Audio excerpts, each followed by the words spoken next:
No. Bye. Sorry. Did they give you some? Kira is trustee Hill. Kira? Oh, he hasn't connected? So, he said he did. There he is. Oh, okay, that's good, thank you. Okay,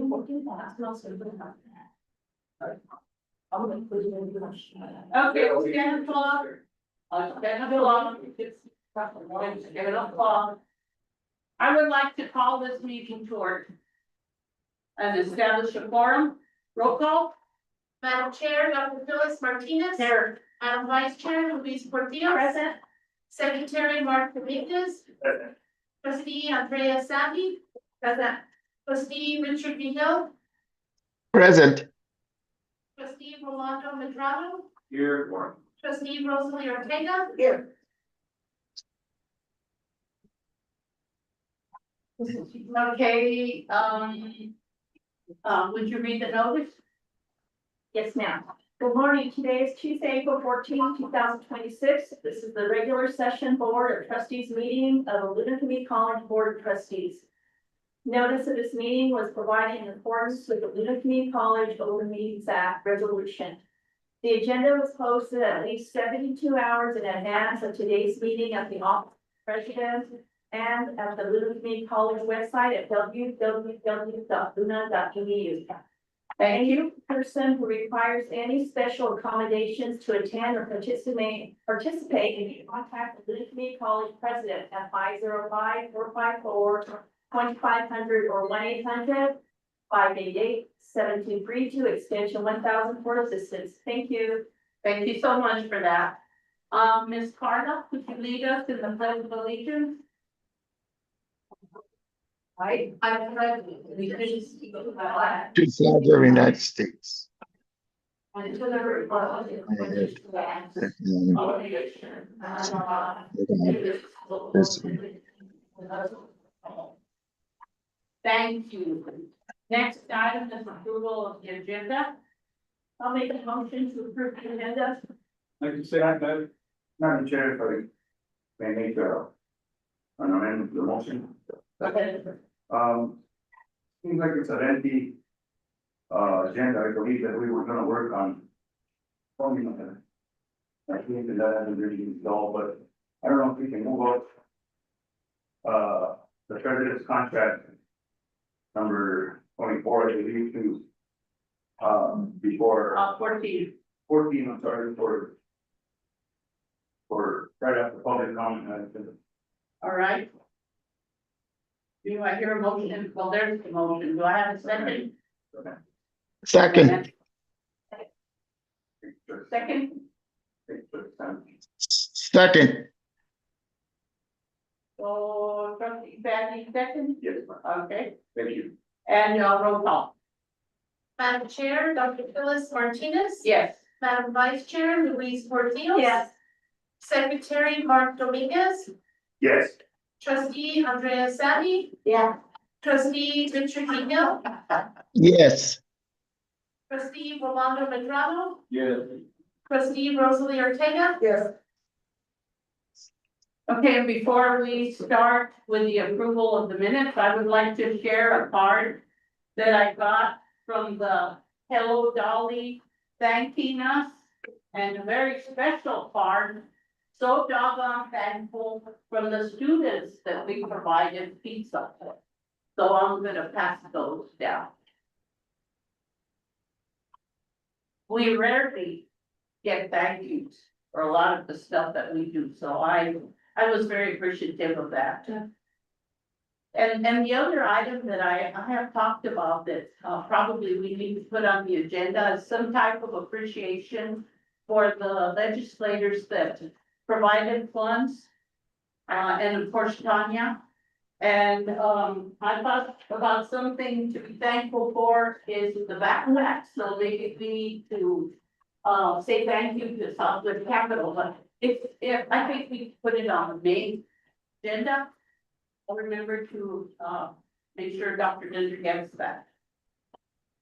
some kind of an appreciation for the legislators, for Tanya, and of course for Southwest Catholic.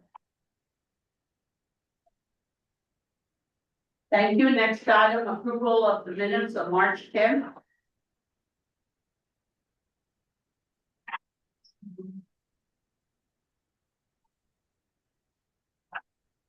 The chair, I make a motion, we accept the minutes. No, I went through my, see any, corrections on this. Anybody else on the board? Actually, on item number 7,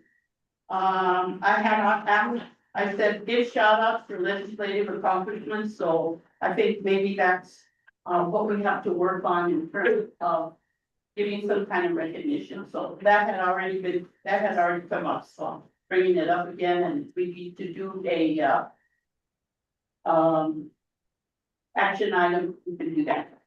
Okay, and the other one, of course, is the board retreat, which was number 9. B. Yeah, B. And those were the topics which I'm hoping that the board has for now. And I think that was it. So, Madam Chairman, when you're, referring to the board of trustees updates, when you're, referring to that, besides the bullets that we have there. Any, input? just the,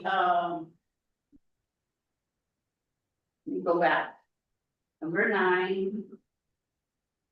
It was the, bottom, no, it was the strategic priorities, potential topics for the retreat. Are you talking about March 10th? Yes. Okay, yeah. Number 9. Number 9, letter B, discussion board of trustees retreat. And just to a reminder for today that we need to have some priorities. We have several potential topics. So I don't know if we're gonna go through those. That's an item on our agenda for today. So in case anybody needs a reminder there. And I think that was it. Yes, motion. And a second. With no other, add on to the April, the March 10th, Madam Chair, second. Okay, roll call please. Seems like we already did our discussion, so we probably don't need any more discussion. Madam Chair, Dr. Phyllis Martinez. Yes. Madam Vice Chair, Luis Portillo. Yes. Secretary Mark Dominguez. Yes. Trustee Andrea Sandy. Yes. Trustee Richard B. Hill. yes, Trustee Rolando Medrano. Yes. Trustee Rosalie Ortega. Yes.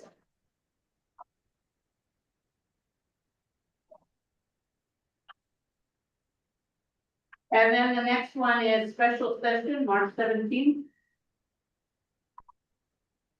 Do I hear a motion to approve? I'll make a motion to approve. And a second? And there I would like to call attention to overview of section 5, President's goal presentation. And the overview of the board's goals. Is 1, 2, 3, 4, 5, and 6. Some 7, 8, some of which 9 and 10 is on the evaluation 4, but we again have to make most of those measurable. So that's another discussion that we'll have in the future, not today. Any other discussion? Hold on, Madam Chair, it shows Okay. here that I was absent. Was I really absent for the session? Yes, I was, you were sick, that was when you were sick. Oh, okay, thank you. It was really. You were here in spirit. You were here in You spirit. know what I from? I wrote down. I got on that back from Chicago. So, here. And Before that. And the other thing is that, I thought trustee Hill had come in late. It's noted that you arrived at 10:09 a.m. And where is that? on page 13, midway through the page. What was it? 9 At 10:09. and 09, okay, thank you.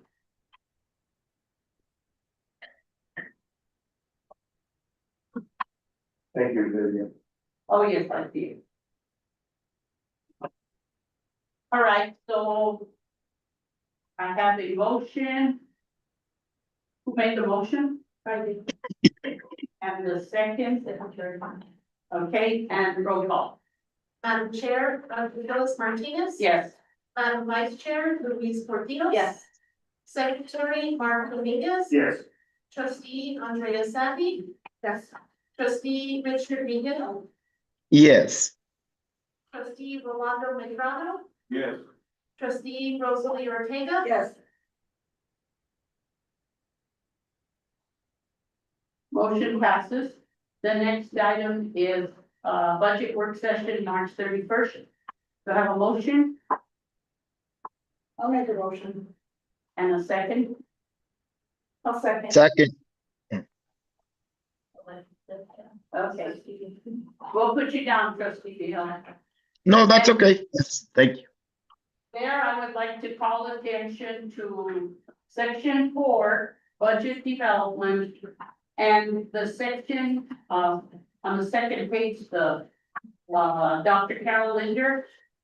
And I think those items also, we need to make sure that, we look at evaluation. And make sure that those are there. I think most of them are there. But we'll use that as another, instrument. Roll call? Madam Chair, Dr. Phyllis Martinez. Yes. Madam Vice Chair, Louise Portillo. Yes. Secretary, Mark Dominguez. Yes. Trustee, Andrea Savvy. Yes. Trustee, Richard Hill. Yes, Trustee, Rolando Medrano. Yes. Trustee, Rosalie Ortega. Yes. Next, meeting, April the 2nd, do I have a motion to approve? And a second. Okay. Any discussion? I really have nothing to add to that, I don't know if anyone else does. Believe it or not. Believe it or not. I'm like, wow. I need water. All right, roll call. Madam I Chair, didn't need to Dr. do it. Phyllis Martinez. Yes. Madam Vice Chair, Louise Portillo. Yes. Secretary, Mark Dominguez. Yes. Trustee, Andrea Savvy. Yes. Trustee, Richard Hill. yes, Trustee, Rolando Medrano. Yes. Trustee, Rosalie Ortega. Yes. Okay, next item is public comment, and we have 1, 2, 3, 4, 5, 6, 7. Did all of you, interpret that you were going to be part of public comment? I think the other nursing students are at the wellness, but I am a adult board, so I do have a public comment. Okay, if you want to come up, your name is? Jellicoe Portillo. Okay,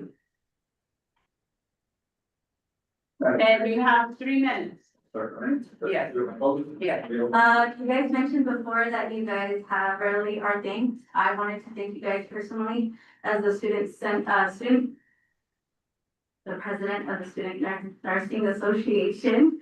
And I also am in the student government, the student senator. So, I just want to thank for everything that you guys have been doing for the campus and, me as a student here, would like to thank everyone and everybody in the departments. They're doing really good. Our nursing department, we're gonna be graduating pretty soon, so that says a lot. So we have a big cohort and the next cohort behind us.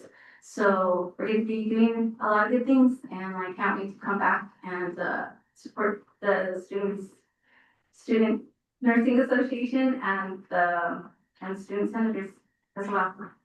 Thank you again. Thank you guys. Sometimes we don't get any thank you, so we really appreciate when we do get that. You're welcome, thank you.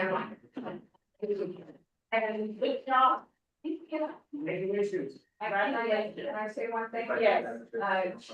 Madam Chair, Dr. Martinez and Delica, I want to say that, I did hear at the dance that we have the largest student nursing association in the state. Yes. And so I think 21 members or more than that. I gotta be back on you on that number. Okay, but anyway, that was announced at the dance. And so we have the largest student nursing association in the state. So thank you for all your work and also your work on student government. Thank you guys. The other ladies, will not be present. I think they signed up on the wrong sheet. Oh, okay, all right. And how about the foundation? You don't need to be in public comment because you're gonna be making your presentations during the regular. We signed the- Did you sign the wrong one? Yeah, I signed it. Okay, We wanted to sign in for. okay. Sorry.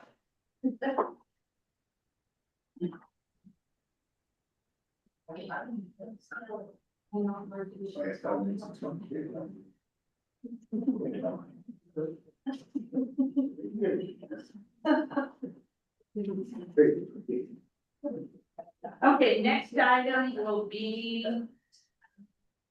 Public comment will be the president's contract. So let me read. President's contract, discussion action, president's contract.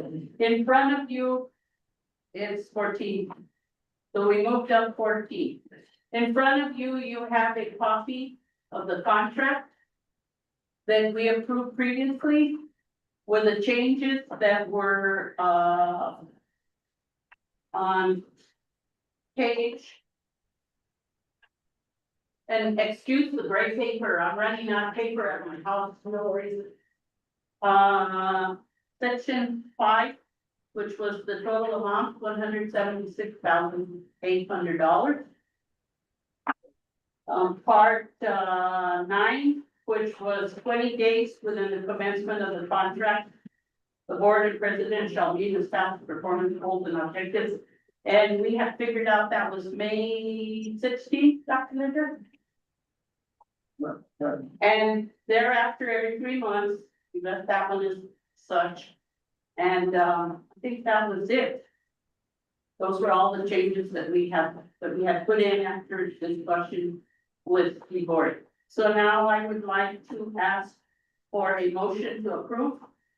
Then Chairman, I make the motion to accept the contract, it's read. Okay.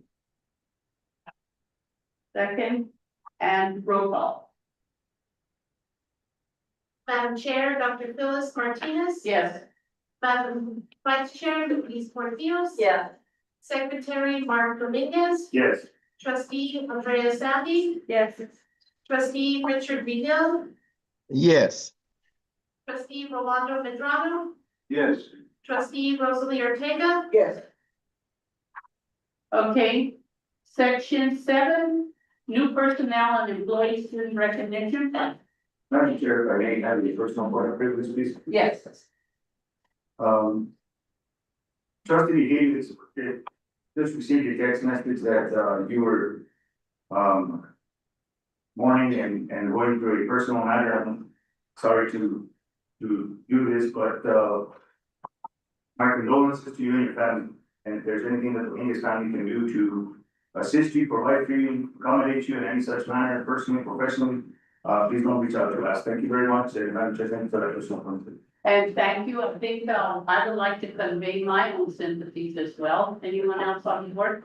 I called him this morning, but my condolences to you, Greg, your family, your sister's family, of course. Our prayers are with you. Rick, my sympathy to your family as well. Thank you. Trustee, Oh, right. I give this condolences to you and the family. Just let me know, we send our condolences to you and your family and our prayers. Well, thank all of you. I greatly appreciate it. I'll let my family know, and I appreciate all of you, your kindness and your thoughts. And you all continue. And at this time, with your permission, I would like to um, uh, let you continue, and I'll close at this time. Okay, if that's okay with Madam Chair. Sorry, thank you, trustee B Hill. This is Carol Linder. I just want to also extend our condolences on behalf of the entire Luna community. And we are thinking about you today. Well, thank you very much, President. I appreciate those comments, and I'll let the family also know. Thank you very much. And Okay. thank you, trustee V Hill, and it's understood that you need to go back and continue in your morning. Thank you. We appreciate it, Madam Chairwoman. Thank you. Okay. Bye-bye. Next item, new personnel and employee student recognition, Dr. Linders. Madam Chair, Dr. Martinez, thank you for the opportunity. You can find the new personnel and employee recognition starting on page 23. And I do give a list of new employees that started anywhere from February 25th all the way up until April 1st. And so we're welcoming some new people in the early childhood and school in the preschool. And so we've got London Lamb and Candace Escabel. We also have a new employee that is in human resources, who's a temporary employee who's covering for Amber Valencia. And Amber Valencia had her baby last week. And so congratulations to Amber. And we got Karen. Karen actually is working remotely, but she came out here for a week and she spent a week and managed to meet with Amber several times and get covered with that. And again, she's a temporary employee with that. And then we do have two new, well, they're not new, but community education. Selena has been teaching with us for a long time, and now she's actually an employee because of the way that we changed the community education instructor. So we're happy to welcome her. And then we also have MG Salazar. Recent separations are listed there. Carmelita, Tina, we're sorry to lose Tina. Rico Rains, we're very sorry to lose Rico Rains. Very sorry also to lose Estelle and Esteban. All of those separations, I would have liked to keep all of them.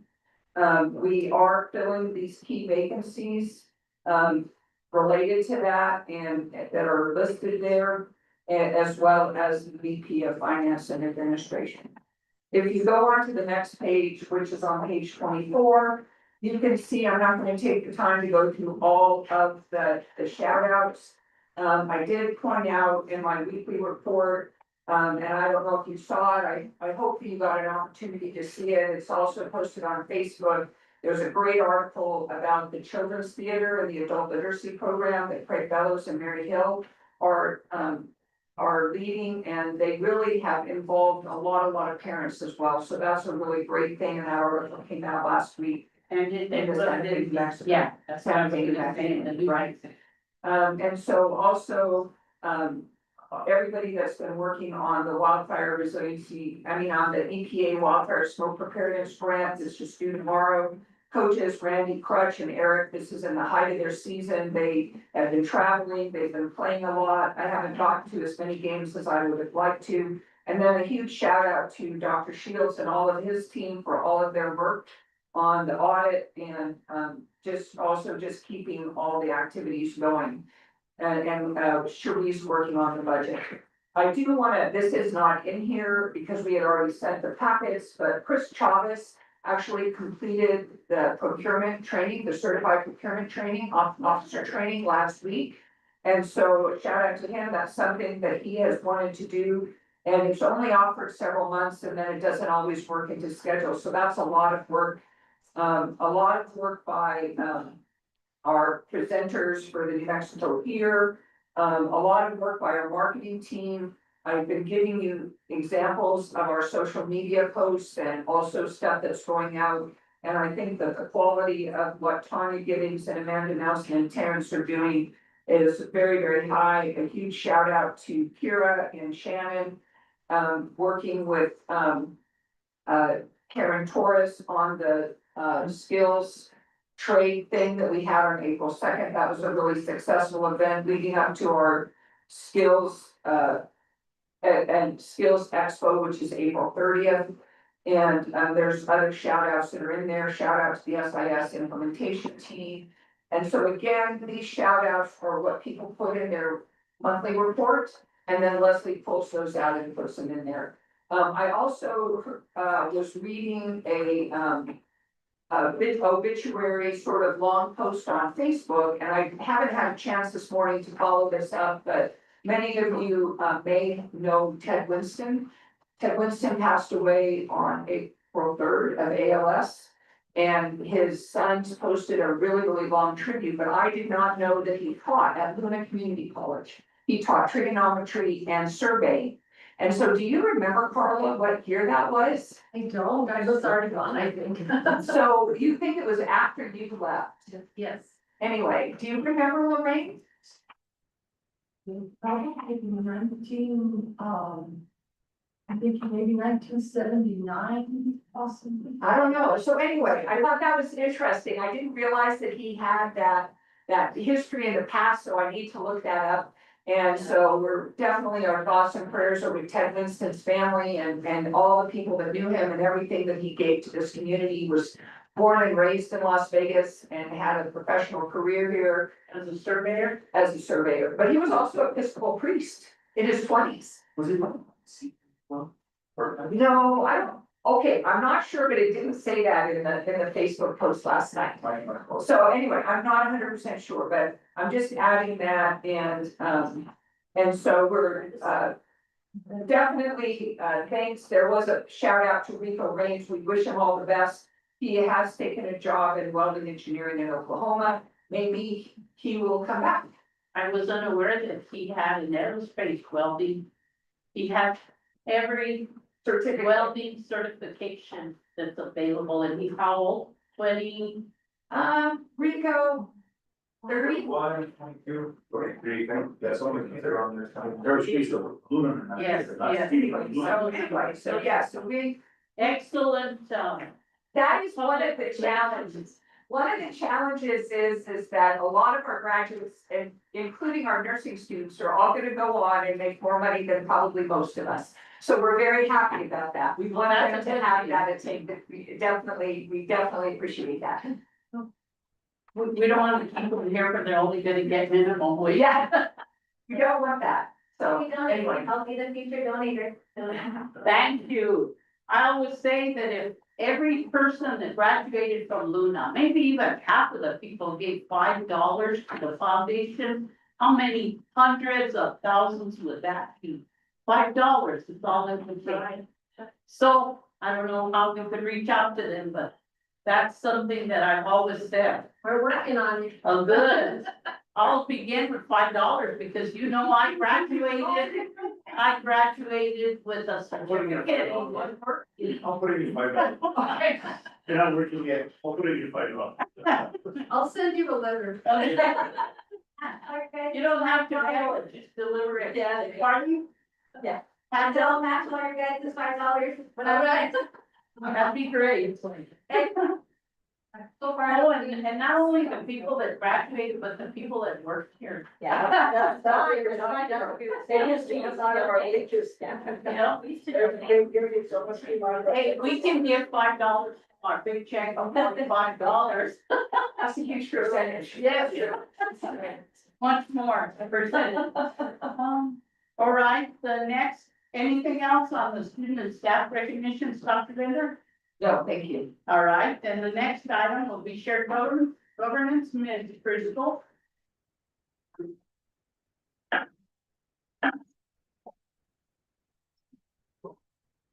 Good morning, trustees, President Linder.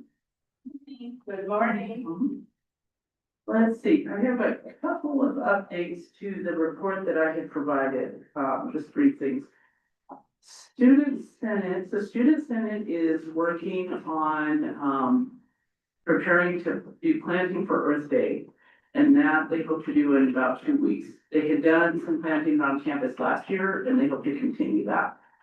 And then I have on here that planning is underway to figure out the logistics for the student government night. Actually, this afternoon, Mary Frances is taking student senate to meet with Robertson West and Memorial Middle School, student governments. So that activity is kind of gonna replace, the student government night that is on this report. Faculty Senate did not have a meeting in March due to, their meeting day falling during spring break, so I do not have an update from them at this time. Staff Senate has met, extensively to work on revising our bylaws. We did that and we voted on those and we revised those. And a big part of revising our bylaws was to make the whole election and nomination process a lot easier than what we currently had. And we are planning a staff appreciation lunch for Wednesday, May 6th. That will be held in the cafeteria. And, we keep working on our fundraisers for Staff Senate and these keep getting pushed out due to different reasons. So we're looking at June for our first one. It's gonna be like a craft fair and a sort of a flea market type thing. Charging $10 for vendors and then that will go to support us in Staff Senate. So what's the date on that? The date, we still don't have an exact date. It's probably gonna be late June, I think, was our last look reasonable. And then, let's see, we move on to directors. Sherry is working on the gardening initiative, which is taking off at all 4 campuses. So that's a big deal. I am working with her on getting the summer Rough Rider program underway and planning for that. And directors are working with Tanya Giddings to create radio spots for advertising. A very successful Blackboard anthology training was held on March 17th and 18th, and that was for faculty. And then there's a great deal of planning for graduation, and the pinning ceremony for the nursing students is being planned at this time. And shared governance, I'm working with Sierra, and she is going to have a poster presentation during in-service week. Sierra and the whole assessment team are gonna work on that. And there's been a lot of discussion and work on the new employee handbook. And that is currently at the stage where that is gonna be put through the Senate and then shared governance. And then we are looking to have that to you in June. Madam Chair, if I may, before I forget, Ms. Crystal, how do you want me to address it? Ms. Ford, Ms. Crystal? This color is fine. Ms. Ford, I present, okay, it's like, Ms. Ford, when you do those implementations on writing, bylaws or approvals and stuff, is there a way, Madam Chair, that we can maybe get a copy of the minutes to reflect, the implementation and to validate that only for HLCs, and so I can start it on of shared governance, because as you know that, anything that an institution does has to have minutes to validate it, and more importantly, if we ever get questioned by HLC, we can have the documentation, or at least I can, because sometimes they pull the board members in there and they wanna know if we're being transparent with each other, so Madam Chair, if that's a possibility. Futures, if they know that they're short-staffed and that they're working on things and things are getting pushed back, I don't follow theirs, but just so we can respect to have communication between the shared governments, because everything does go to the regions. Thank you, Crystal. Okay, I will work on that. Appreciate you. And let's see, in-service planning for in-service week, which will be held in May after finals week, is in the works. And I just added a thank you to all the members of all our senates and shared governments who have been really active, really putting in a lot of time this past year to get a lot of work done. And that is a lot of people who were a little reluctant maybe to join the senates at first, but they have really shined this year, so. Thank And you what for that. was difficult was picking up the pieces after COVID and fires and every other reason that we have for not having students on campus. Yeah, So- exactly. So that's good that that has happened. How is your dress code discussion going? Dress code discussion is still in the discussion phase. And I think there's a lot of concerns, about the dress code. So that may be a bit of a lengthier process to get that all the way through. Understood. And Dr. Linder actually had a comment the other day at one of our meetings about the kids that ate on campus that came in the buses. Uh-oh, go down your memory. No, I know, I got it. So I think because we all know that, Ms. Ford also does the Luna Eats program from Christino. And the comment was from the Mora kids and from the West Las Vegas partnership, how amazing the food was. And they actually, one of the West Las Vegas partnership students was telling Michael, you know, that they said, we want to, eat here. And they said, well, if you're a dual credit student, you can come up here and eat. Right? And so isn't that right, what you said, Michael? Register for a class and you can come on. They said the food was a lot better. So thank you. And we are also feeding the 170 kids that are girls camp that are coming on Thursday. Yes, we are. Meal from scratch. So we'll be doing that. So there's a thumbs up for you for your good day today. Good And today we have the health fair, which I think Crystal's gonna. I'm hoping with that too. Yes, Yeah. so we have that happening at the Wellness Center. Yes, from 11 to 1 and free tacos from Greater. So if everybody is invited to go by the Wellness Center, after this, drive over there. If we get out of here before 1, hopefully we will. Hopefully we will. And that is our goal, is to get over there and save us a couple tacos. So that's our goal. Yes. Go ahead, trustee Dominguez. If at any time, there's small order snacks and this could be some stuff for your shared experience. It's important sometimes you guys don't maybe get the good bread the president manager makes it for our subcommittee, so if there's some stuff you guys want and that I can accommodate you with, the students always want a snack regardless of if they just ate, so if there's anything lunch or stuff that you need, please, I will do. Thank you so much for that. Thank you. Thank you very much for your report that concludes your report, Mr. Crystal. It does. and for all that you do. Thank you. Thank you. Now, next item is LCC Foundation. And I was concerned this morning, I was already texting Clifford and letting him know that I had some concerns and voila. Thank you. Go ahead, Mr. Quintana. Morning, Board of Trustees, Andrea Sandy, welcome, Board of Trustees, and, Board of Trustees, Heath, welcome. It's always good to see new and fresh people on the board. Are we getting home, Mr. Quintana? No, I'm the one that's getting old. I'm glad to do it right there. Good morning, Mr. Quintana. How are you? Feel good. Good. So, just to go off our report, and I know, you talked to Clifford about some of the things, that we. I passed to Okay. So in our report, I'll begin with activities and events. We updated our goals for 2026 for our 3-year strategy plan that we provided for you.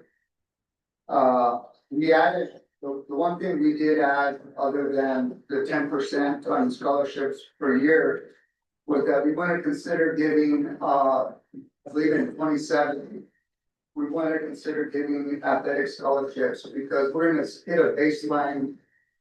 If enrollment stays consistent, even if it grows, we provide that 10% additional each year for scholarships, but we want to consider giving athletic scholarships. After the housing's built here on campus, we also want to consider giving stipends for housing. So that we can include that both on campus and off campus, and so we're gonna look into that too. So those are some of the Can things. I make a quick comment? You may even have to consider prior to that, because if the housing isn't finished by August, we're gonna have some issues there. We are gonna look into that because, we're ready to look at, making those adjustments, so. We're hoping that everything goes as planned, that's what we can always look at. We revised our investment policy from a moderate high risk to a low risk. Moderate to low risk, and for our long-term endowment, just because right now we see so much fluctuation in the market, we want to be a little conservative in our investment plan. The Title V scholarship and bonding, the investment was results from the past 3 years. We started off in July 31st of 2023 with 744,437. By December 31st of 2025, it has increased to 988,689. That's a gain over the 2.5 years of 244,252. And I showed the little chart that for you. The Helen O'Brien nursing scholarship endowment investment into safety at local banks is currently invested at 3.2%. We are researching other investment options to increase the revenue for this scholarship fund. At the present rate, it will yield at $4,512 per year. Nursing students are presently given $500 scholarship for general scholarship fund and $250 from the Helen O'Brien. Right now, we're going to look at investing that in a more a higher yield for that, getting up to 8 to 12%, so that we can get more of that particular fund. That fund is 141,030.54. We got that out of a checking account on 3/24/2023. So it doesn't do any money gain in a checking account, and so we invested in CDs. And now we're gonna look at investing it into a higher yield investment so that we can have that return. So when you say higher yield, you mean higher risk, you guys have already experimented with some of the higher risk and some of the other either CDs or whatever you guys are doing. How's that going? How's that working? Well, we took out of the original portfolio was in a savings account. We took that out, and I'm talking about the 744,000. That was in a savings account that we took out on 7/31/2023. We put that into an investment account at a high risk, a high risk yield. The whole amount? The whole amount. And we earned in the past 2.5 years, 244,252.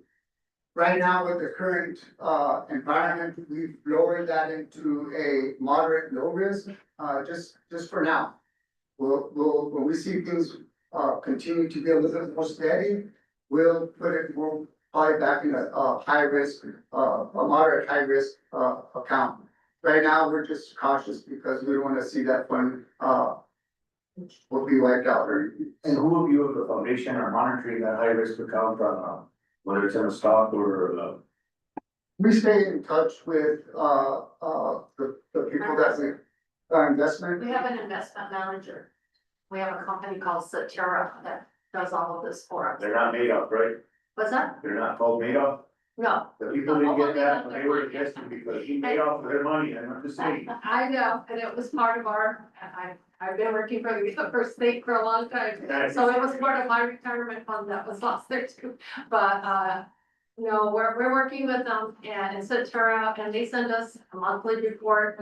And a lot of it is in mutual funds, which are, and they call Standard & Poor's 100, which means only the very best companies or most, what we call them, steadiest companies that we're investing in. And so they can send us a report every month, and our accountant provides us with the details of that every month. And the reason for the question is just to make sure that we stay on top of it collectively as a whole institution. Yes, With the foundation and be transparent and communicate with that, because as you guys know, we answer for the foundation, the board of us. So we just, and I do not want it to impact the students in any bad way that we lose their money that people have rightfully donated and given to this institution because they could have given to any other institution. So we be cautious and careful and thank you guys for your time. Appreciate you. So, Go ahead, continue. so we presently have completed, the requirements for 5 grants awarded to Luna Community College programs. One is the Luna Strong Food Program Grant, Early Childhood Greenhouse and Garden Grant, and the Smiles Dental Hygiene Grant. And the, Adobe Model Home Project Grant. We oversee the process and expenditures for reports for these grants. Currently, the Luna Strong program has applied for 2 more grants, with dental program applying for another Smiles grant. So one of the things we do is we work really well with the people that apply for these grants, making sure that they bring their expenditures timely. We give them write out checks for them. We account for all those all the dollars that are spent. And with athletics, they bring some funds that they raise that we manage. So sometimes if they're wanting to buy something that we say, no, we can't buy that, consider another option. We communicate with them to make sure that they're spending all that money in a correct manner. We manage activity funds for baseball and softball. We process deposits, make all the expenditure payments for both clubs. The semester we received 33 applications for scholarships. All were funded, either full-time or part-time, and we just did a little matrix there for you. Thank you, we appreciate that. Yeah. That's descriptive for it. The hardship fund was created for students and staff needs. The semester so far, we have 16 applications and awarded 15. The majority of the awards were for $75 needed to stop automatic disenrollment. The remaining were awarded for personal emergency needs. We established data. Let me just ask one quick question, because by the time we get to the end of it, I will forget also. On the automatic disenrollment, we had a concern last time because the foundation hadn't given the students the money prior to, but now we have resolved that issue, right? Right. So from now on, it's going to be given prior to disenrollment. Well, it depends on when they apply, but we usually send the check and we communicate with the business office. And we send the check directly to their accounts. So it doesn't go to the students, if we send a check that goes directly into the student account, so they're not disenrolled. And so if we're gonna give one out and we can't get the check there right away, we always call the business office and we make sure, please don't disenroll the student, the check's on the way. Okay, So, sounds good, thank Dr. you. Martinez, Yes, they always give us a list and I have the cashier go in and clear them. all right. Thank you so much. And Dr. Shields, did you have a question? Did you have a question, Dr. Shields, or Sharice clarified? No, ma'am, Okay. and I apologize for disrupting. No problem, no disruption. We just want to make sure all the questions are asked. Thank I you. just want to make sure that it was, checks and everything is reported to our financial aid office. And so that they have that coordination, as well as with, the business office support for student accounts receivable. Yes, So I was confirmed. Thank you very much. we just want to make sure students are disenrolled. There can be, once they're disenrolled, then it's another problem. Okay, continue. We established a database to monitor donors, community members, and alumni, which we will be utilizing to email communications and donation tracking. There's that $5. there's their $5 of that, We are in the process of planning the following. We have a swap meet, which was initially planned at the Moore campus, but they were doing so much construction there that we had to move it because, we didn't want to interrupt with, their building going on Saturday. So that was moved here and, we, will be having that this Saturday. And, I'm gonna thank the events committee, which is Sylvia Martinez, and also Anthony Baca. He really does a good job of bringing swap meets and the car shows, so we really appreciate his expertise in that area. The third annual alumni banquet will be taking place at Charlie's Event Center. That will be May 1st, the Friday before graduation. We already have people buying tickets, so it goes fast. We are currently accepting nominations, we've closed the nominations, so we're done with the nominations. We've got our, we actually had a lot of community participation this time, and so we really appreciate that. We are co-sponsoring the 17th, annual, LCC car show, and on June 13, 2026. And we're planning events such as bingo, swap meet, satellite campuses, and more in Santa Rosa. The other thing we're working on right now is, we've asked to, help sponsor, a community event where we're gonna have UNM, architects come up and do presentations of housing, activities going in Las Vegas and 2 districts, the Redwood District and, also the Calle de la Escuela. We're trying to work that out and the document and stuff right now. But that would be on May 11th, that's on a Tuesday. So we're really active working with the community and doing different things. And I think it's very important that if we stay active and welcome the community to our campus. Do you have any questions? Well, my question was that there was no appendix A, which was a financial plan that's required for the MOU, but I think maybe this Yeah, that's it. and, this, the other one that has the expenditures, this one. Yeah, you went and broke down. Maybe the 2 of those Yes. put together will make up a financial. Well, but the expenditure is broken down into each grant, each activity that is covered in one line item that we gave you before. But if you want that breakdown, we'll provide that. And the other question was the financial report, which you did for us, and I saw all the balance sheets, but they weren't specific in terms of how much was given, how much was, and at least this sheet that you gave us has a lot more information. And that particular sheet, a lot of things will change according to how much money is drawn out for each activity, so it'll change every month. So,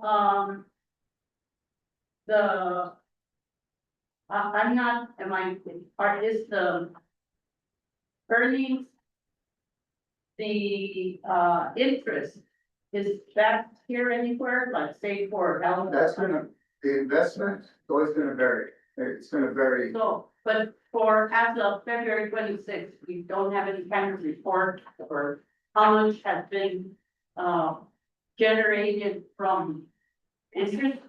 Not for Jeff, if they only disperse the interest on the CD every 3 March. months. Yeah, Yes, so I quarterly. won't, It's yeah, quarterly. quarterly, so I won't come in until this month.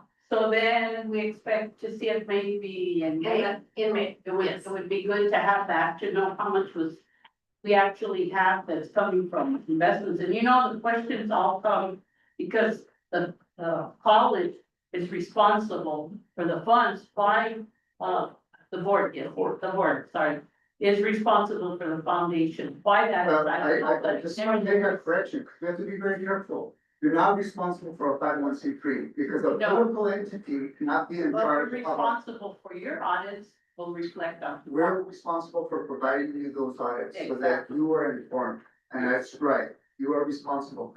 As per MOU, we make sure that we give you the reports and just like we communicate, if you wanted to change a little, we'll change the report. And you're absolutely right, we're responsible to give you the information that you need to know that we're growing in our fund and that we're managing the money well. We also, it's important for us to inform you of how many scholarships we give out, so you know how we're doing that. And we also want to inform you on what we're proposing, because we have to take some time to look at how much money we're gonna do for housing, how that's gonna work, and how it's gonna impact the fund, and it all depends on what our fund's doing good right now. So we wanna make sure that we consider those things for you. And we have a good partnership. I really like the fact that you ask good questions because it makes us think and it helps us be more responsible for the things that we have to do. And I appreciate the fact that we can come and communicate with you all the things that we're doing. Because I think that the board is, building its reputation for the community and they're trusting that we're doing things in the right way. Thank you. Go ahead. I think what you stated, Mr. Quintana, that being informed. So as you know, as being a board member, whatever we distribute, my colleagues do as well. And I appreciate all the information that you've given to us and what you guys are doing and all the timeless effort you guys put into these meetings. I don't know if in the future, if we need to be informed as to have minutes to validate or when you guys have your meeting. I'm sorry, the whole meeting just for you guys to move on. And I understand that you guys invested, but you know, work is invested. And not necessarily, I mean, the accruals will come every 3 months. But I'd like to have some information to validate where we're doing, this board's collectively been working together, and last time that me and the vice chair were pulled into, before HLC, it was a little nerve wracking, I mean, to go before HLC and be questioned about the foundation, and I think, yes, we handled it well, you know, vice chair. But we get prepared, but you stated to be informed, it's just so we can be informed as to, you know, if people ask any of the board members, where's the money, well, there's even a report. Report will be out soon enough and we'll be able to inform, not miss that information or misconstrued information, but information that's solid. And that's all I want. And I agree with you. What we're gonna do is when we reinvest the Helena Bryant, we'll inform you where it's invested and why we're doing that and what kind of fund that we do so that you know what's going on. It's important that we keep you informed. Do you guys feel like that, the board members? I just want to make sure that we're working together, communicating and doing that whole stuff so we can have the answers for any of the new board members are put into that role to deal with HLC or us old. I agree. Thank you, sir. Appreciate that. He's been using the word old a lot today. I don't like it. Very old today. I have one more concern, this is the concern. On the foundation budget, there is projected revenue, $8,000, that includes fundraisers. And your total expenses are $8,000, so that we're $8,200 both. I'm just concerned that out of all that fundraising, nothing is actually going into the fund where it's going to be allocated. We do have a policy where we do distribute a certain amount in every fundraiser that we do scholarships. So not all of the funds that we raise goes into. So is this accurate? Because you have a total 82 and projected expenses total is 82. Okay, yes, no, I'm good, thank you. So what this is, in our budget, what we're doing is we have, when we have a fundraiser, we have what do we call? A policy of how much money goes into each area. We usually only, we usually put 70% of everything we earn into scholarships or whatever other area, and we only pull in 30% to use for any of our expenses. But as you know, we have to have board expenses because we are also volunteer and work with, we also have fiduciary responsibilities for the money that we hold because we are a 501c3. And so we have to have insurance, we have to, we have an office that we have to carry on. We have to, as part of our MOU, we have to have an accountant to make sure that everything goes through that accountant and they prepare our 990s, and also we also have to prepare information for the Luna audit. So we have to have our accountant prepare all of the auditor requests from you guys. So last year we had we paid for all the audit requests for the 2023 audit that was going on. So if you go through there, this is just an estimate of how much we're gonna have to spend this year so that we have a plan going forward as to how much we have to raise in order to make it to the end of the year and we're not in the red. So it's, everything will move as the year goes forward. But yes, we're planning to have $8,000 worth of expenditures. For unrestricted, we're having 35,500 for restricted funds that we'll be spending. And this doesn't include our grants or anything. These are just the scholarships and the things that we have to for, but the grants are not, the grants and, the athletic club activity fund information is not this, and not, this is just the stuff that we have to work with. Right. Okay? That's totally the only foundation. Dr. Shields? I would like to get a copy of the financial report from the foundation and the chief finance officer. As you should. And we share them monthly with, Dr. Liggard, so I don't know if you want us to send you a separate copy, that I would appreciate. Yes, okay. Okay. but we do share them monthly with Dr. Yes. And the other thing, I have asked Ms. Lorraine Martinez, who was a former member of the foundation, but also most importantly, Title V, to be present so that she could enlighten us on any reports that are due for Title V. If you could share that with us. Ms. Martinez. Ms. Martinez and I go back, way back. Good morning. Chair, trustees, President Linder. Gosh, that was 9.5 years ago, this time 5. Yes, Dr. Martinez had a question for me regarding, reports. And of course, I was here for 9.5 years with Title V. And I left because I was offered a position at the Las Vegas City Schools. So when I left, Veronica Serna is the one that took over as director. So I know that if there are any questions on Title V, I'm sure knowing Veronica, everything is packed in boxes, probably it's in the warehouse. Like I said, it's been a long time. I just want to give you a brief information about Title V. We applied for a Title V grant in 2007. We were awarded that grant. It was for 5 years. And what it stipulated in the grant was that Luna proposes to allocate 8% of Title V endowment, which then Luna will match to Title V requirements. That means also sustaining the equipment, personnel, online services, student services, which had to do with, we had nothing here at Luna, Dr. Linger, just so you know, on registering for classes online. Students were able to see their grades. They were able to look at financial aid. So that was a big to-do with this Title V grant.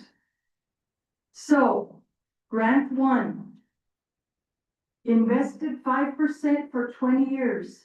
So this will be in 2032. I hope I'm alive then, who knows. Of the grant, there's close to $1 million. After 5 years of this grant, 50% of the interest income will be used for scholarships completely. And I think Carla and Lawrence alluded to that. I know they're that have on record that that's what they're doing, but that's what the grant stipulates. 50% of the interest income after 5 years can be used for scholarships. After 20 years in 2032, that can be used for total for scholarships. And that's in, those are in CDs, Carla? Those are all in CDs? Actually, we need to, yeah, no, it's not on CD. Those ones are invested, that's in the Cetera account. However, because it's an endowment, we can't spend the endowment, it's a corpus, it has to stay for 20 years. For scholarships. 20 years. Unless the school were, you know, whatever, but yeah, the endowment, we can't spend. Well, even citizens to that and that on, I know, yeah, so, or the foundation for that. or the foundation. Yeah. Okay, so grant 2, we were very fortunate to get a consecutive grant for Title V when we applied. That went from 2012 to 2017. Only years 4 and 5 did we have in the endowment piece. And that matures in 2037.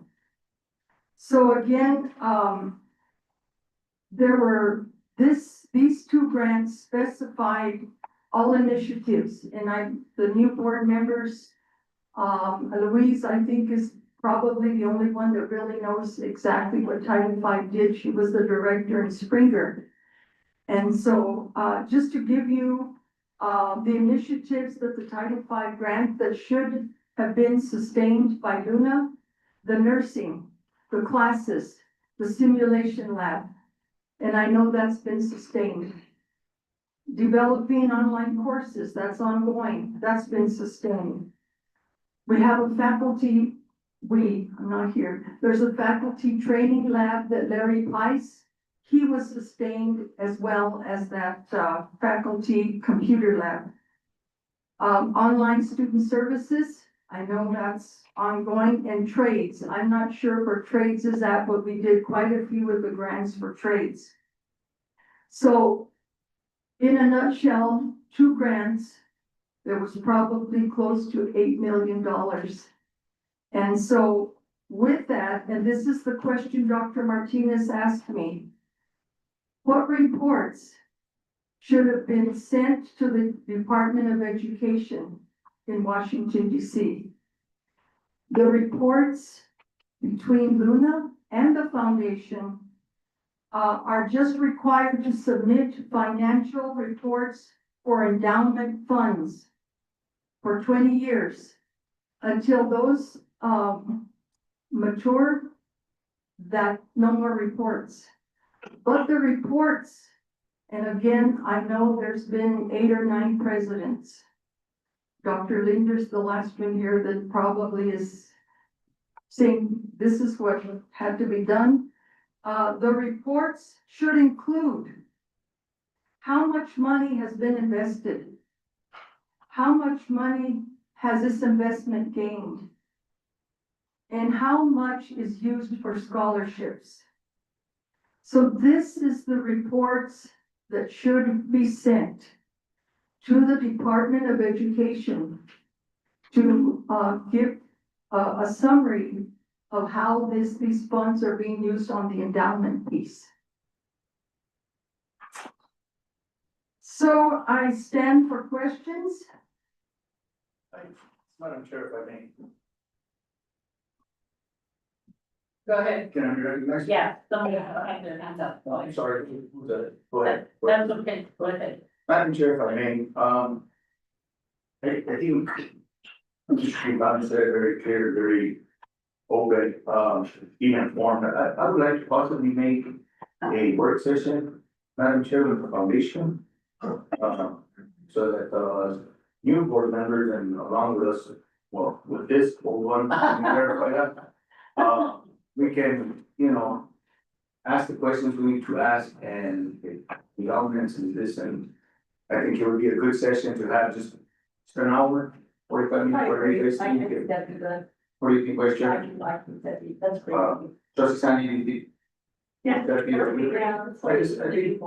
yeah, I think it's good for us, 1 or 2 throughout the year, so that we stay on top of it, Right. proactive, and, that's all, Madam Chair, that's all I have, we can accommodate that, and maybe you guys can accommodate that, and if possible, not giving any direction, I'm giving just suggestion, we be very clear, thank you for my time. Thank you, go ahead, trustee Ortega. Yes, I would like to, ask Ms. Lorraine, Ms. Martinez, to be Ms. Lorraine. She was my teacher, that's Yeah. why, she was my teacher. Tell us about the computer, lab in Santa Rosa. I don't think the rest of the board knows about that one. There were computer labs, thank you, trustee Ortega. There were computer labs that Title V was able to fund. We had a computer lab in Santa Rosa, we had one in Mora, we had one in Pecos, the Pecos School District. And Springer, we had one in Springer, we also had one here upstairs. That those were to be sustained, I don't know, but they were for students.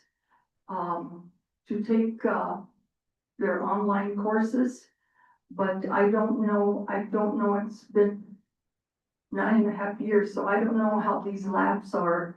But we did accommodate, we also put a lab in auto mechanics. So that was another, because we did a lot of initiatives with auto collision, auto mechanics, welding. We even had an electrical lab. And so I think that electrical lab just didn't work out. Dr. Linder, did you have anything? I just wanted to add that we actually have sustained those computer labs and we used some money that we got from COVID to actually buy and make a lab in every main building has a computer lab. But specifically in Springer and Santa Rosa, and I think there's also in computers in Mora, that is They're something. empty. No, they're Oh, not, they're new ones? they are, we've replaced those computers and we recently replaced them out for COVID. And Jeff and his crew have gone up and we've done a full assessment of that and that's part of the network things that we've been looking at. So we have maintained those and that is something that we use some COVID money to sustain that. And that is something that Jeff and his crew have followed very, very closely to make sure that all of that equipment, they are not old computers, they are new computers. Thank you, Jeff. One more time. Okay, go ahead. I remember that, those labs were a model program where they were put in for, Title V. Yes, trustee Ortega. Title V was a model program here at Luna. Because, you know, with the $8 million, there was a lot that we did. Which I know Dr. Linder knows this from writing grants and such. It was very, very rare for Title V to have a consecutive, to get a consecutive grant. Because we had it 2007 and then we got it in 2012. So we were able to fund quite a bit here. So I'm thinking again, back to the report, Dr. Martinez, I don't know if any reports have been sent to the Department of Education, but reports do need to be sent. I know that Carla even had asked me that question as well, because they were already looking at some reports. And so they're working on that. I think the last report I could find was issued in 2017. Cause that's what was bringing me, that was what was getting me a little worried, because it did say that we have to report yearly. I didn't know if it should have been through LCC to report it or through the foundation, because we didn't write the grant. We're thinking over the endowment, so I can work with Dr. Shields to make sure that we figure out what has to be in the report. Ms. Martinez, Yes, ma'am. that you just mentioned that it has to be both. Yes, both Luna and the foundation working collaboratively together to submit those progress reports. And again, there have been many presidents since 2017. So I don't know if reports were sent out. I can tell you that Dr. Martinez, Edward Martinez, when he was president here, he gave us a list, the foundation, of things that we had to get done. And I don't remember, Carla, you might, or Lawrence, if Dr. Martinez had anything on a progress report? No. Trustee, Vice Chair Portillo, and then. Thank you. I had the privilege of working with Martinez with Title V, and we worked together for a few years. Many years. And that's the thing that I But love the about. word old comes up. Many years, I think old, but anyway, and we were very fortunate, trustee Ortega and I, and the directors of the Mora and the satellite, that we were able to, Title V was able to, set up a labs for it, which we all truly appreciated, because one of the things with the satellites, they're always the stepchildren. So what would happen a lot of times is that, Luna main campus would get all the new stuff and the satellites would get all the new stuff. That's just the way it was. But the thing I appreciated about Miss Martinez is that she made making sure every penny was accountable. Yeah. And back then, during that administration, they tried to make moves where they tried to take money out of the Title V grant and move it somewhere else. And Ms. Martinez stood up and said it's not gonna happen because she was the one who was responsible for these reports. And the thing is, it was that who we get the blame wasn't gonna be director in Title V. And so I just appreciate your accountability at that time, standing up to them, and because the money was used for specific things only and not for whatever, the money was for. And I just wanted to point that out. There was a shouting match we heard. There was. Any other questions, any other comments? Trustee Sandy? We were provided with a memorandum of understanding between Luna Community College and the Luna Community College Foundation. Finding out that these reports need to be done and, reported to the state. I just think that it should be listed under the responsibilities, possibly of the foundation responsibilities on that. For the Department of Education, Yeah. I think that Lawrence addressed that, and Carla.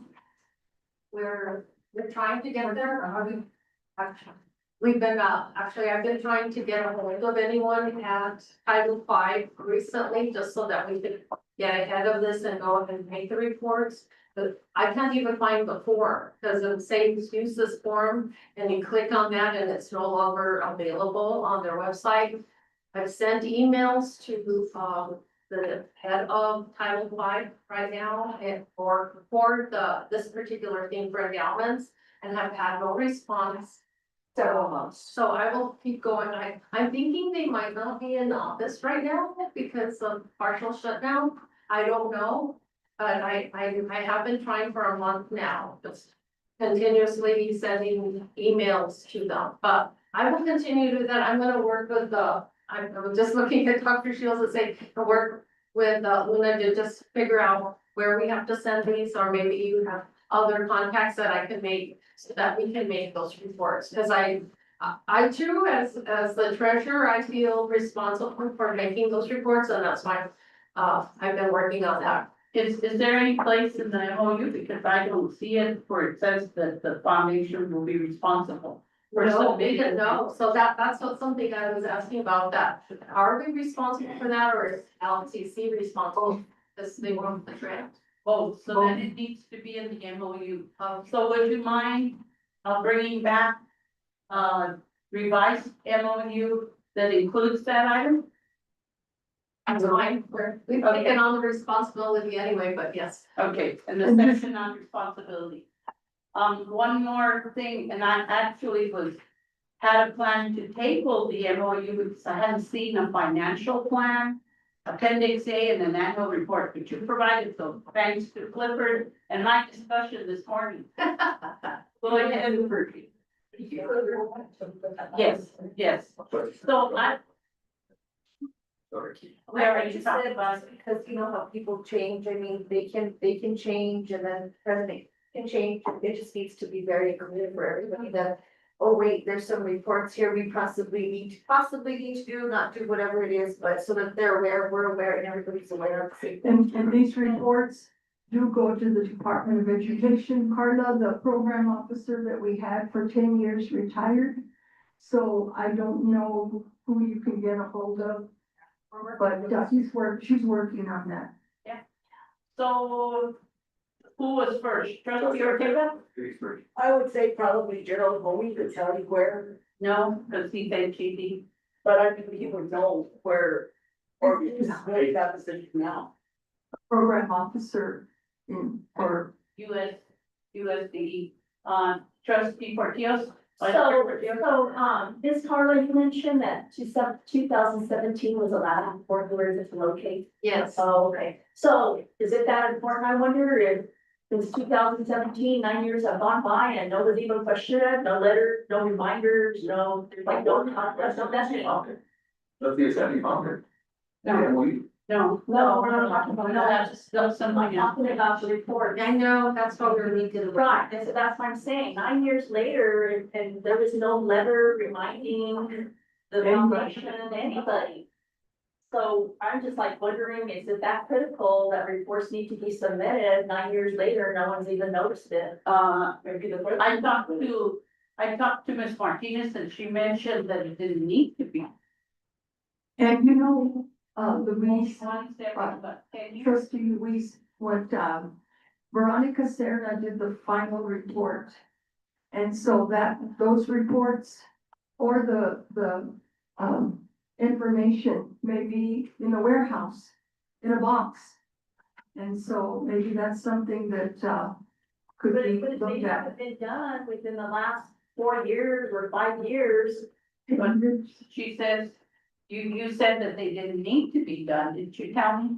No, they need to be done. Every year? They need to be done every year. Okay. But like, so when you were on the foundation board, who was doing that? see, we did a final report, At the end of the. at the end of the grant. And I was on the foundation for, I think, 3 years. We never did a report. We were trying to get, I'll just tell all of you, we were trying to get Title V of the foundation in order because it was not in order.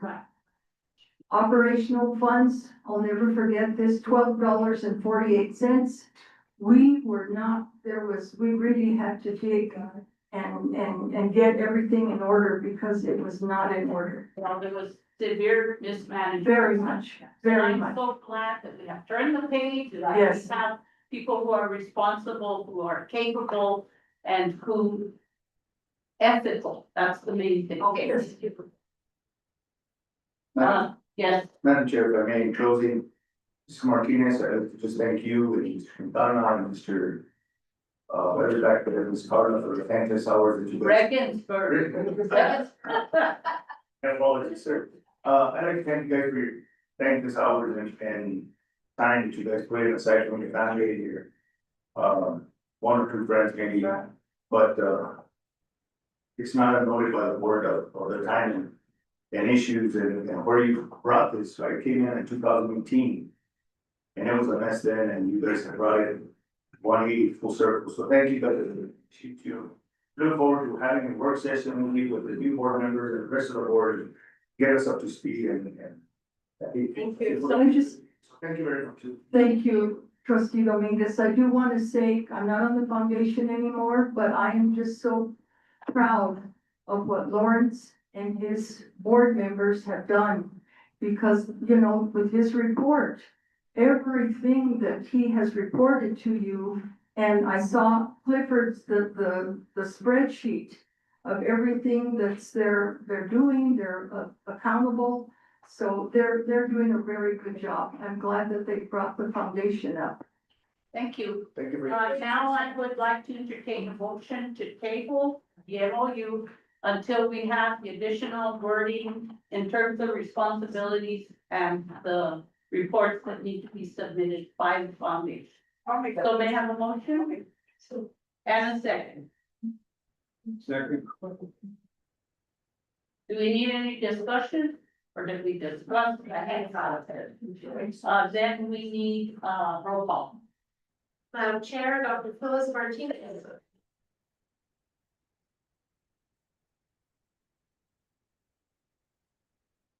Yes. Madam Okay, Vice so Chair, loud Louise enough. Portillo. Yes. Secretary Martin Rodriguez. Yes. Trustee Andrea Sandy. Yes. Trustee Richard Behill. Trustee Rolando Medrano. Yes. Trustee Rosalie Ortega. Yes. Okay, so next item, thank you, and thank you for your presentation, and we will continue from here. Yeah. Thank you very much. Clifford Reagan. And my former student, by the way, hey, my former student in our class tonight. Thank you, sir. Okay. And Carla's husband was my former student. Oh, yeah, my husband was her student. Yeah. She was nice to. Dr. Martinez, she was my student and Andrea was one of my teachers. I'm just very. I'm old. We don't wanna hear that word today. By the The way, next item is Board of Trustees updates, and we have the board updates and committee reports, and if I could request that they are presented very, Sure. succinctly so that we can, continue with our meeting and get out of here. I'll start with executive committee. First of all, we had a Zoom presentation by Diligent Board Management Software, and we're gonna have that presentation again, and I hope we can keep it to 10 minutes. I know. Dr. Linder and Mr. Fuller. We had information on housing, academic student services, on facilities updates, on personnel, finance updates, the foundation, which was the MOU, the board retreat, trustee training, and agenda format, and I think that information was presented for all committees. Other updates, Vice Chair Portillo, do you have anything to add? I don't. Secretary Dominguez? No, Madam Chair. All right, then we go on to the next committee, which is the board audit and finance. Thank you, Madam Chair. So, it was interesting meeting, of course, as they always are. We had a discussion about audit and about productivity going in on for the new audit 25. At any time, Dr. Linder or the president, Vice Chairman, he's out and I was there. So the question came into, they wanted, 300,000 for productivity to proceed on FY 25. And I questioned, well, why you only asked for 275, I said, if you guys talk to Vice Chair Portillo or want to see giving more money, and Trustee Sandy, they said no. It came tonight that, I guess our staff had already started the process of FY 24. And in short summary, that's what was going on, and that's why it's a difference in problem. We're looking to proceed.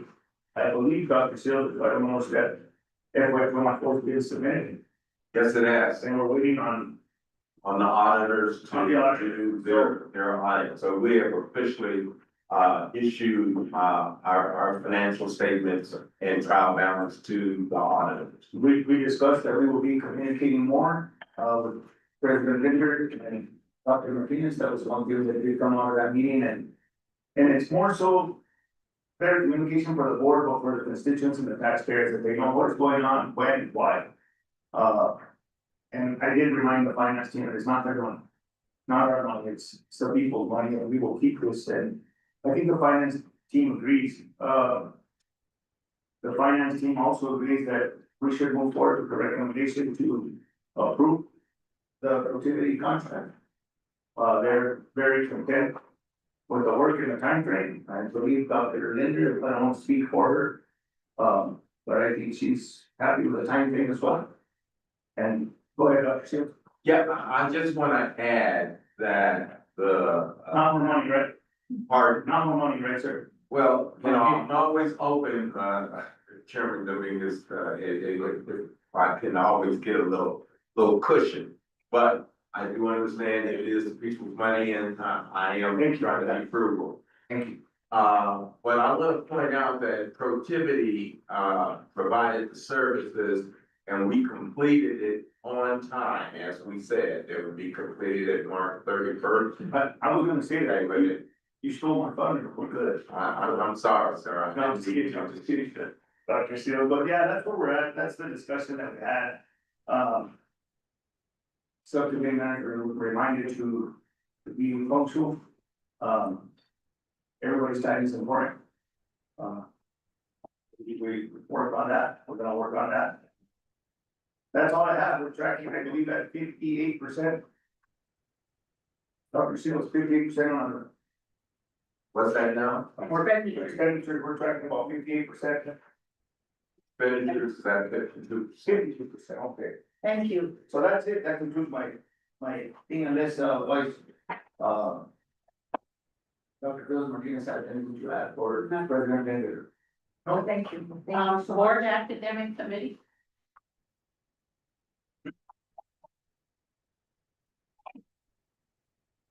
Okay, I'm going to confess that I, mistake my,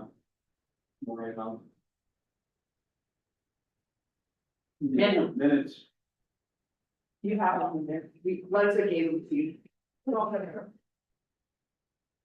was going to. And if you could just short to the point. Thank you, appreciate it. I didn't see the other one, remember, what do you have? This one, yes. Got so much paperwork here now. I'm sorry about that. Well? Yeah. Thank you. What about having your vice chair? Here we, got together on the, on April 7th, Tuesday, of course, all of the, trustees were there. Except, President Sandy. Yeah, there was a quorum, so it was approved. You approved the agenda, motion to approve it. And, the trustee, Ortega, second that, this motion was passed. As we went through the, minutes that were presented February 23rd. We had no minute for, there was no form at that time. The motion to approve the minutes, the trustee, the second by myself. The motion was passed. We discussed, like President, Romero discussed. Okay. You Well, don't- there was, You don't highlight, you don't need to go. You don't need to go through it all, if you could just highlight, maybe your bullets. We discussed that there, Romero brought up the spring enrollment. The 2026 enrollment report, she mentioned the increase. We're at 8% then. Then she discussed personal updates, recruitment and admissions manager, search for this position. It's still, still looking for an admissions manager. We discussed student services and academic updates, professional development updates for the division. That was another of the items that were discussed. We also discussed the CDL test consider update. We also discussed the FY 27 faculty budget request, welding, including the welding, business, education, computer and science and mathematics. Dr. Romero reported on that. That she requested additional full-time faculty resources. We also mentioned the HLC updates. She brought that up and mentioned that, talked about it. And of course, along with that was student success improvement plan update. And the other item was other updates, not to, at that time, whether it's month to report. And then, of course, we adjourned at 1 p.m. On that date. Thank you so much, appreciate it. Is there anything to add, Trustee Ortega? I just would like to give a thumbs up that we are officially a CDL testing center. And mid-fall semester, so that's a great item that we need to be thankful to our administration for. Madam Chair, real quick, since you touched on that topic of the tester. Are we gonna have another tester? Because we can't have the person training and testing, teaching our kids CDL, you cannot have them test our kids, you have to have an additional work. Correct, Dr. Nick? We've already made arrangements for that. Is there, all right, thank you.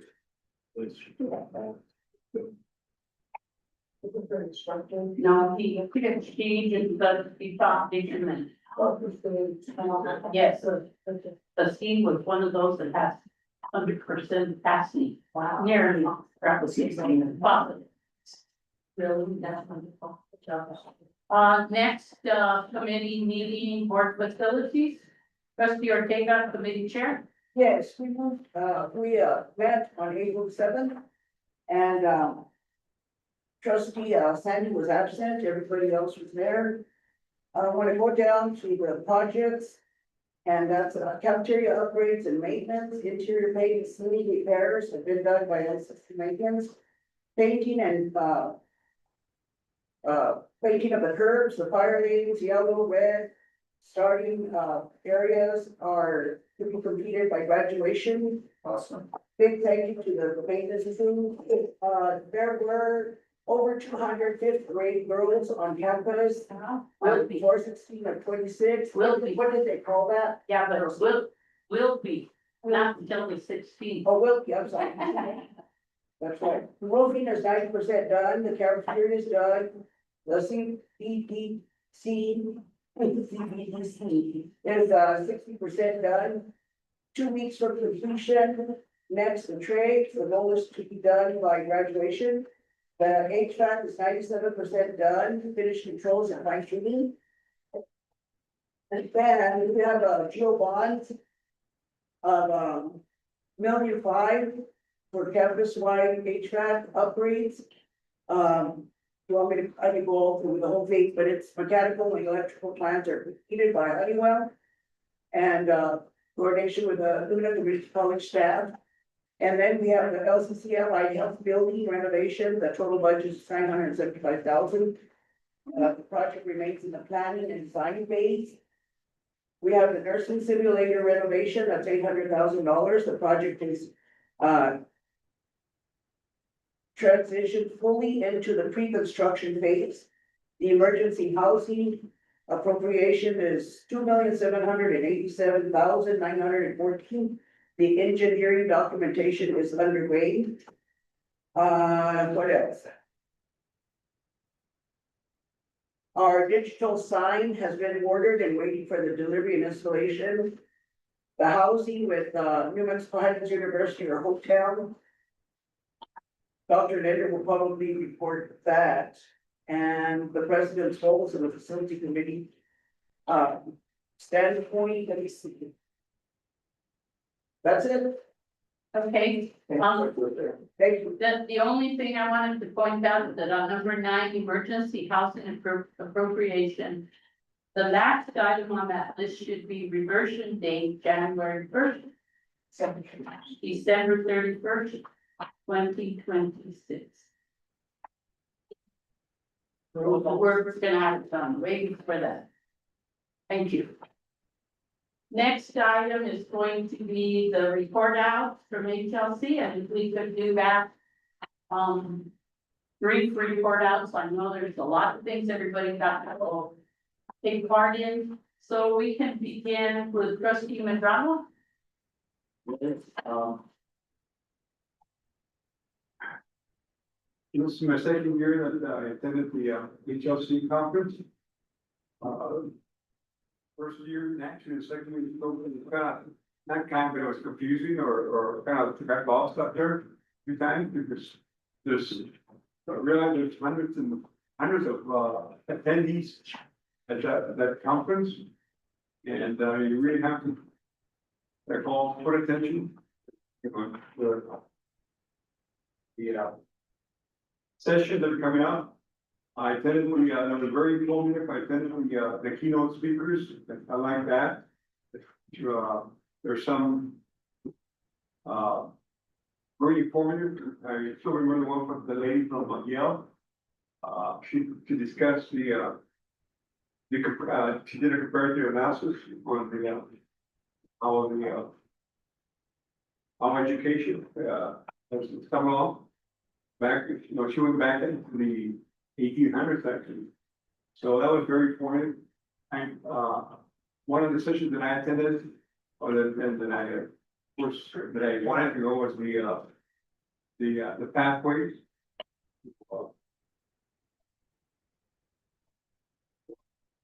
I think anyway, there were pathways for how to succeed through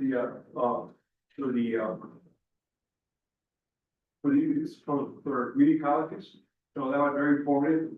I don't have my notes in front of me, but that was really informative. So having said that, I realized that coming from a private sector perspective as a business person, I realize how significant and important the educational field is throughout our country. Run my eye, my realm or my spectrum in terms of how there's a lot of committed and educators out there. And that also made me aware that how important education, our community college, very how it plays a big role with our students here in this area and throughout our board. So it was very informative, and that's pretty much basically my experience with the HLC conference. I was also meeting some of the other attendees throughout the country, from the East Coast to the West Coast, and you name it, you know, very, very informative. I actually, watched an online presentation of the pathways. They had it online from HCCT. It was an excellent presentation, and it gave me a lot of insight as to what we need to be doing in terms of the college, and I think you watched it as well. It was a presentation on the computer. Okay, next, trustee Ortega. Okay, so what they have there is, what I get excited with is artificial intelligence. And they did a big presentation on that. They said, well, how far in the future do you see all of these things being used? They said 4 years. In 4 years, we're gonna be really into artificial intelligence. It's unbelievable, the things that they're doing. They're standing there and they have the whole lessons for the students in the air. I mean, it's just unbelievable. But I took myself outside and looked back in the window over the whole conference. And honestly, that conference is really better for the employees and staff, because we see things that should be done on the trustee level. Or President Nander, she's got a big area, she has to know everything. But basically what they're doing, and this is part of artificial intelligence, every one of their presentations was on the wall, and you could just zap it with your phone and get the information.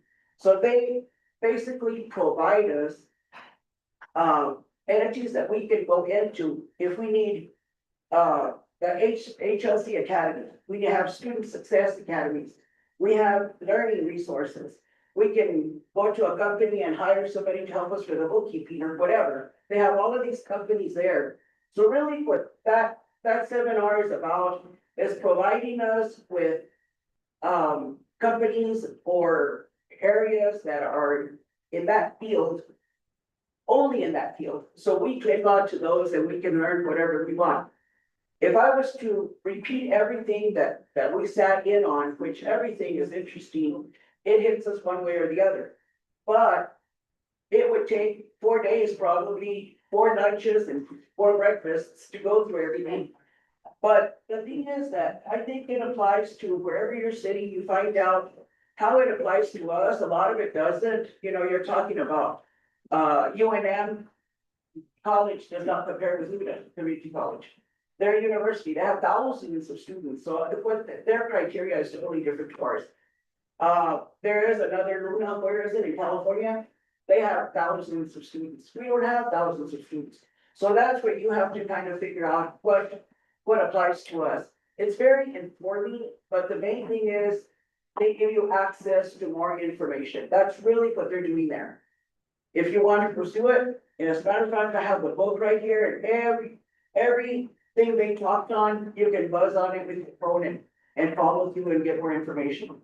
So that's really good. I think it provides a lot of outlets to advance knowledge to trustees, presidents, you know, students. I know some of our employees that went up were really excited because they got a lot of answers to questions they had. I would like to hear from them because they took from that conference things that we didn't get into. We basically touched on different things. And the last thing I'm gonna comment on is, I got to know one of the individuals there And so we were rolling eyes and walking down the hall and they called us over and said, come in, are you coming to lunch? We looked at our tags, said, we don't have a ticket. He said, that's okay, come in. So we sat in on it was for Native Americans that have, Native American colleges that have students.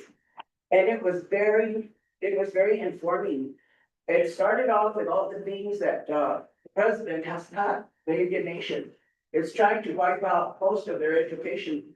And at the very end, this went on for, Roland, what do you think, 45 minutes? They were telling all the things that were gonna be cut. And they were threatened. Anyway, some of these colleges like San Juan and, other areas, their enrollment is very, very high in Native American people. So at the end, the chief that was there, I forget his name, he got up and he said, we have a peace treaty and they can't break that. But whatever they're threatening, they cannot do that. But they were pretty upset over all the funding that's been threatened to be cut. And, the takeaway there was, man, they have a fight on their hands that we don't have, thank God. Thank God we don't have that fight because they're planning on cutting some serious money out of their colleges. But anyway, that was a plus to go in there and listen to that. Made me feel good that we don't have all that friction. And in the end, we all have the blood. Yeah, we do, and that's what he said, well, I said, we have a lot of tribes in New Mexico and a lot of casinos in Toluca, so that, he said, that qualifies you to come in. But yeah, that was really important, I thought, right, Roland? Thank you so much, Trustee Sandy. So I really enjoyed the HLC, conference for different reasons. It was totally different from what I'm used to K-12. I know the first day we spent the full day with conversations with presidents and trustees with Dr. Linder.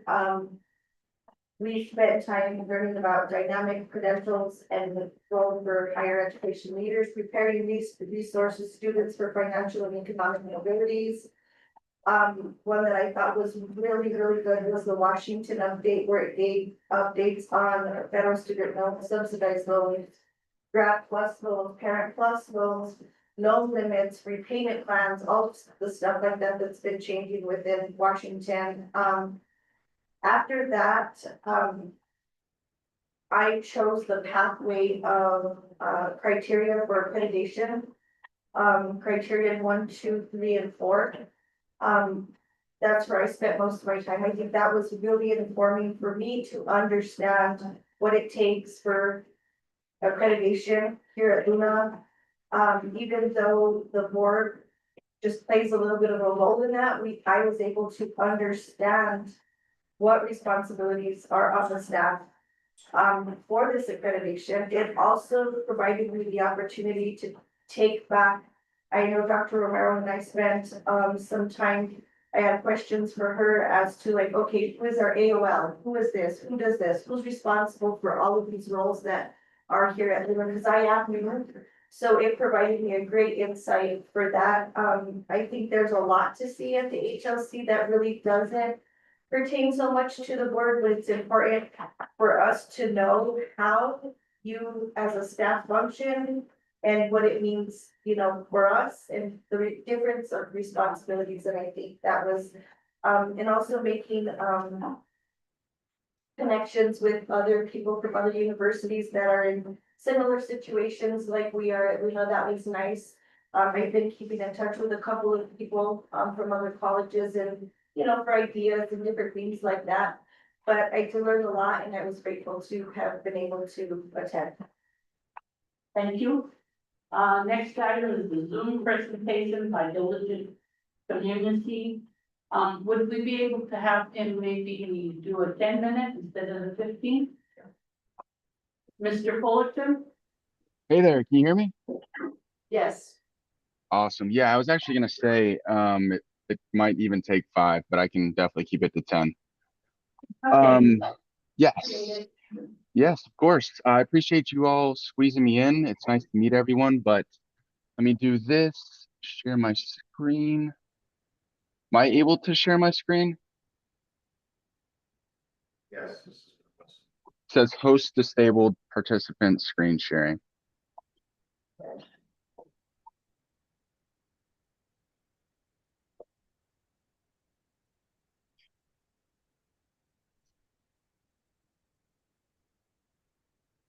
Go to the carrot to the right of the share.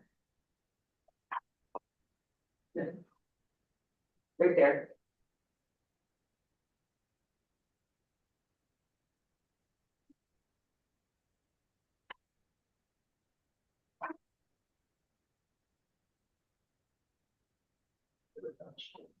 Go ahead, Cole. We have, your PowerPoint, we already have a paper copy. Okay. Do we see diligent community at the top center here?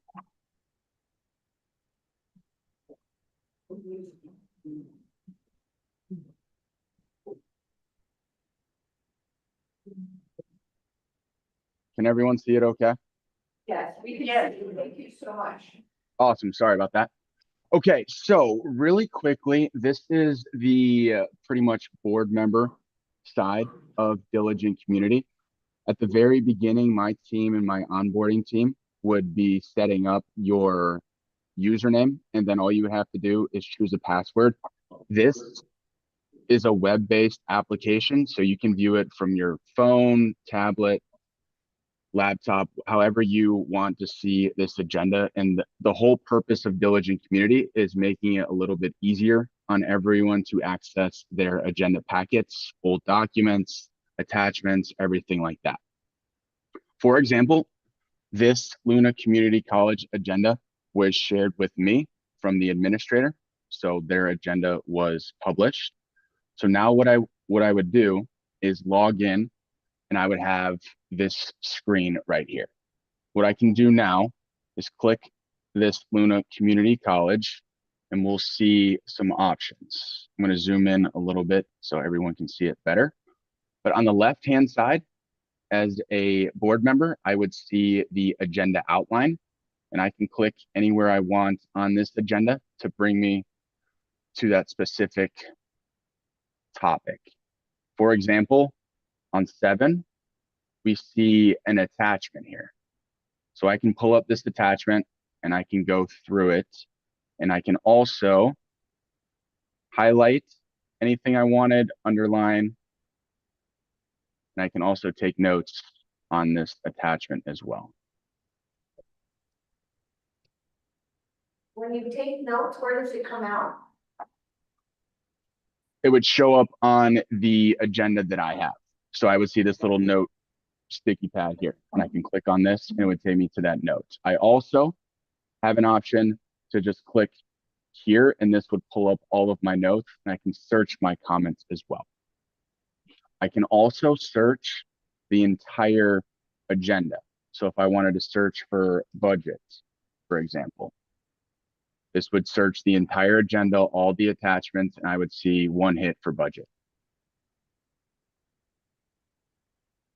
You'll still have the option to download this as a PDF, and you can print with annotations and comments, and you can choose to not print with any annotations and comments as well. As far as that goes, again, just jumping back to the full agenda, you can do your little notepads here. You can highlight things on the agenda as well, or underline, or freehand.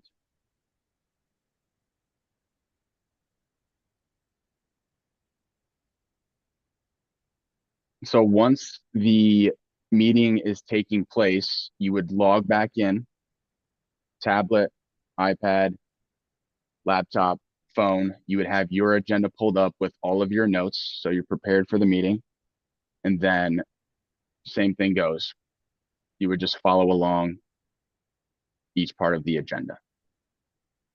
Aside from board members receiving their packets electronically, you'll also have 2 document libraries that we would help your administrator set up.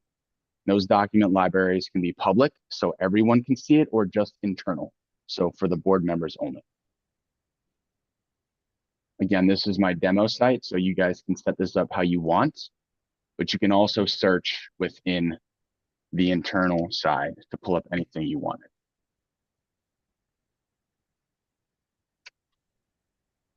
You can also search up here for the whole backend. So this would search old agendas, minutes, and attachments.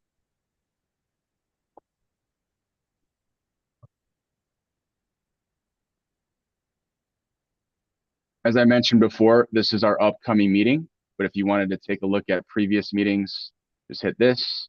You would see all those other meetings that have already taken place. And I would say probably the last thing I want to end on is this is very easy to set everyone up in the system. You would have 24/7, 365 support, as well as that group training for board members to walk them through how they can access their agenda, how they can take notes, underline, and search things in the backend.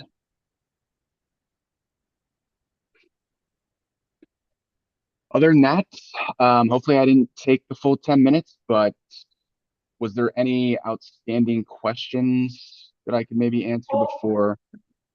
Yeah, Cole, one of the questions that the executive committee had last week, when we had the presentation was what other New Mexico schools are using this? And I do think that there is a previous product called Board Docs that, several of the, schools use in New Mexico, but I didn't know if that got passed on to you. It did, yes. For actual like school districts, we have,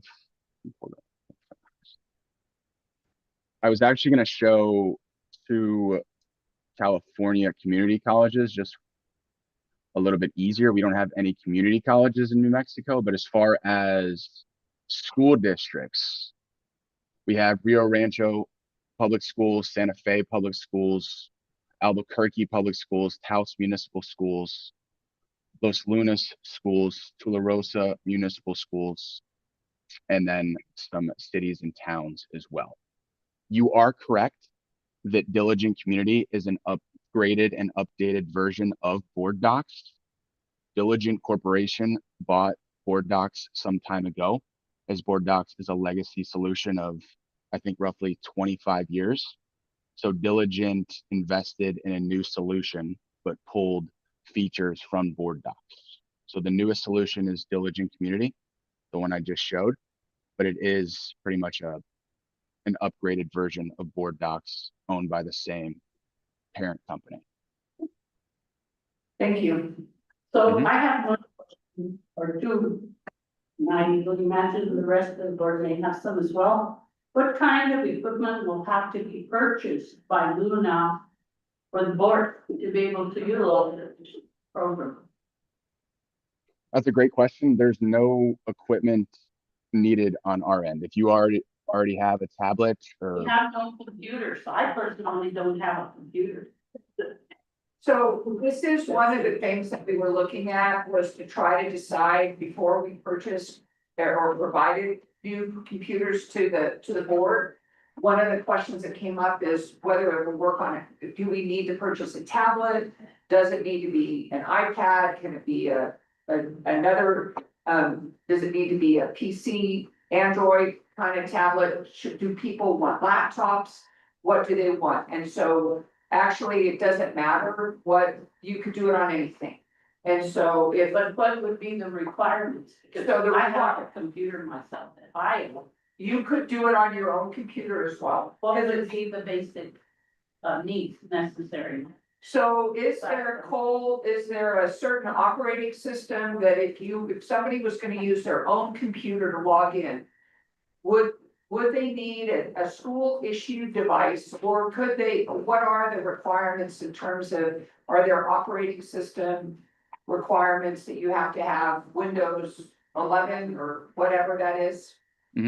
Good question. There is no operating system that is required. The only thing is Diligent Community is a web-based application. So as long as you have access to the web, you can sign in to the back end to receive your agenda. You can use your own laptop or computer. So I pay $100 for internet. I would still have to pay that to be able to access this, correct? Well, you have internet, so that, I mean, we're happy to provide the board with whatever technology you guys want. On that, we're happy, my understanding was in January, when we discussed this and we had the new board members coming on, is that we decided to wait until we decided what technology, if there is any. So what we have for this solution is that we could say, trustee Madrano wants a tablet, trustee Dominguez wants a laptop, trustee Martinez wants a laptop. We could provide you with whatever you wanted, but you could also use your own personal device because it has a login. So it would be secure, you would not be getting anything that would be, anything that you would access would be secure. This would also be much more secure in terms of, accessing because of this login, anything that you're logging in, it would actually mean that those are secure documents and they're not, we're not having to worry about those getting intercepted by email, getting intercepted. Instead of emailing you those documents, instead of mailing them in the mail and risking somebody, I don't know who would want to look at the board documents. And bringing that, but that would give you that option. And so each board member could say, this is what I want for this, but you do have to have an internet connection, or a cellular connection, because you can get it on your phone. I would not want it on my personal computer because then we have to open it up to viruses. But the second part of my question, and then I'll pass it over to the other board members, is how does this differ from my files that I have on my computer? I can access them, I can access my agenda, everything. How does this differ? That's a good question. So I would say the biggest difference is the security that Diligent Community comes with. We're always working towards making sure every single document that is put in Diligent Community is protected. And I can actually send like our VPAT that we're working towards all the time, as well as our trust center. So you can see why other school districts, community colleges use Diligent Community. I'd also say it's a better system in terms of centralizing all of your documents related to the board, as well as better searchability. If you wanted to go back 2 or 3 years to find an old document, it's very easy to search that as a board member. Thank you. Yes. Other questions? Trustee Sally? We also be able to use this for like, all the executive meeting stuff for that? Yes. Okay. So Yes. it's just not specific to. It would be, committee meetings could also be on there. And so all of your information from your committee meetings, you would have a folder and it would say academic committee, facilities committee. And instead of sending those by email, then they would be uploaded and you would just log in and then that information would be there and you can look at that. So for me, I need to have my packet printed because I read it, I write things on it, I have questions. It just, I just need to have it printed, so there wouldn't be any money saved on me because I still need paper copies. Maybe have the school buy a printer. And right now, I'm printing on my own paper, which I'm. We're mailing it to you, we're mailing it to you. But I'm just talking about the president's contract that I just printed myself on my printer from my computer with my paper. So how would they, I don't think they would ever do that perfectly. Well, this is not for necessarily, but they could, so for instance, rather than having to bring that copy, that president's contract could have just been uploaded and everybody could have been able to see that. And I could have been able to view it possibly before the meeting. So I think everybody's entitled to their opinion as to what they feel or think of future software, its advantages and disadvantages. Right now, I think it's not up for vote, it's a discussion item. I think we have more pressing issues like audits. Wholeheartedly, I want to save the institution as much money as I can, because that is my obligation. But I guess we'll have to weigh out the pros and cons throughout the board and see where we end up. Thank you. Thank you. Those two. Is there any questions? I have a question, I haven't heard any figures on this. It's on this page right here, it's on page 40. No, it's $10,000. What am I down? No, Yes, it's $10,000. If you look at page 45, It was 16. that was an estimate, and that wasn't incorrect, so we put a qualification here.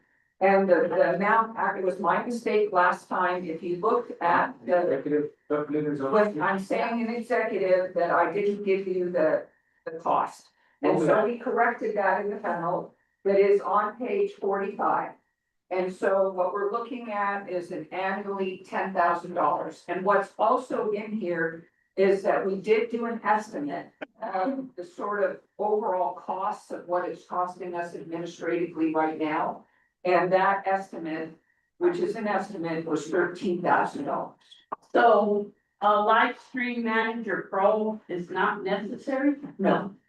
Cause it's terrible. Well, that would take over the YouTube and what we're doing for YouTube. So we haven't fully explained that. Do you want to talk about that, Cole, a little bit?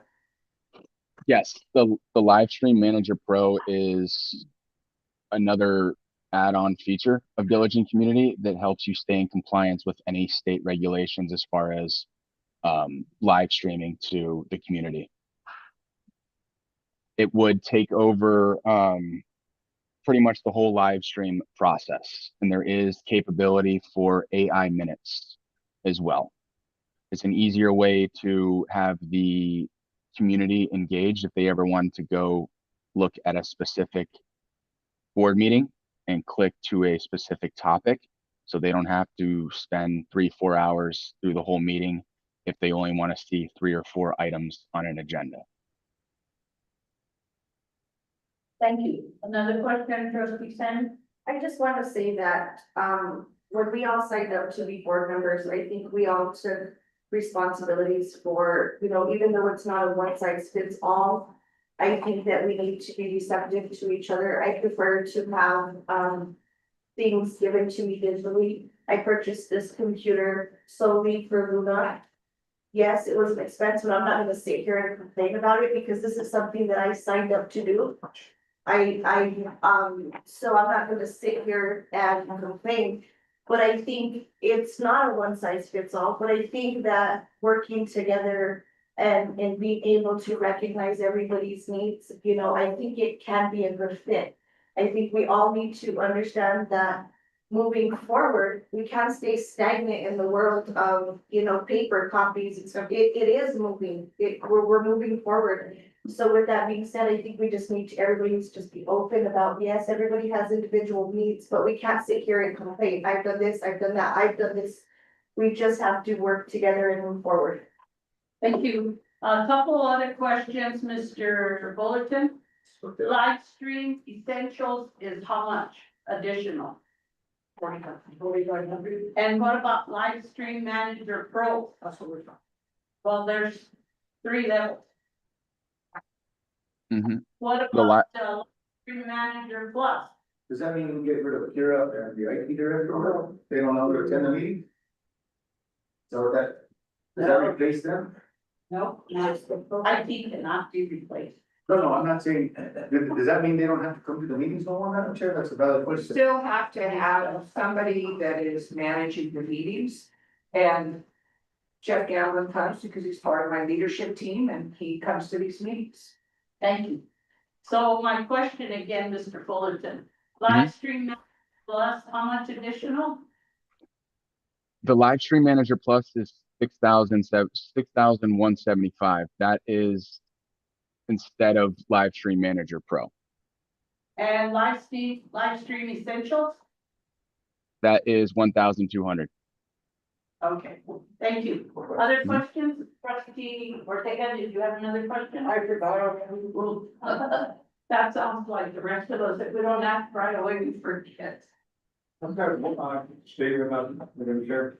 Yes, First of all, I gotta admit I'm old fashioned. Having said that though, I realize that, things are evolving. And, I see the print, the, very announcement, going to print in the, and this no communication method. I like to add, of course, the only thing, the thing that I have to remind myself is make sure that we bring whatever instrument with me to the. Unless you use your. Well, they did say that, I think we all carry that, so that'll be some bad brothers up. Can you imagine looking it up on your phone? Huh? People always want to use their phone once in a while. Yeah. Thank you. So that's all I have to say. Thank you, Dr. Rooney, for that presentation. Well, let me give you a little example. Go ahead, Rosalie, so you Okay, can. my question was. All of Luna staff and faculty would have access to this program, correct? No. It would just be the board. And it would be, probably, it would be Leslie Ann, who would be the administrator for that. But then if April's doing the information for facilities, then April could have that information to upload so that the people, the Brian Trujillo, that would be doing that for academic committee.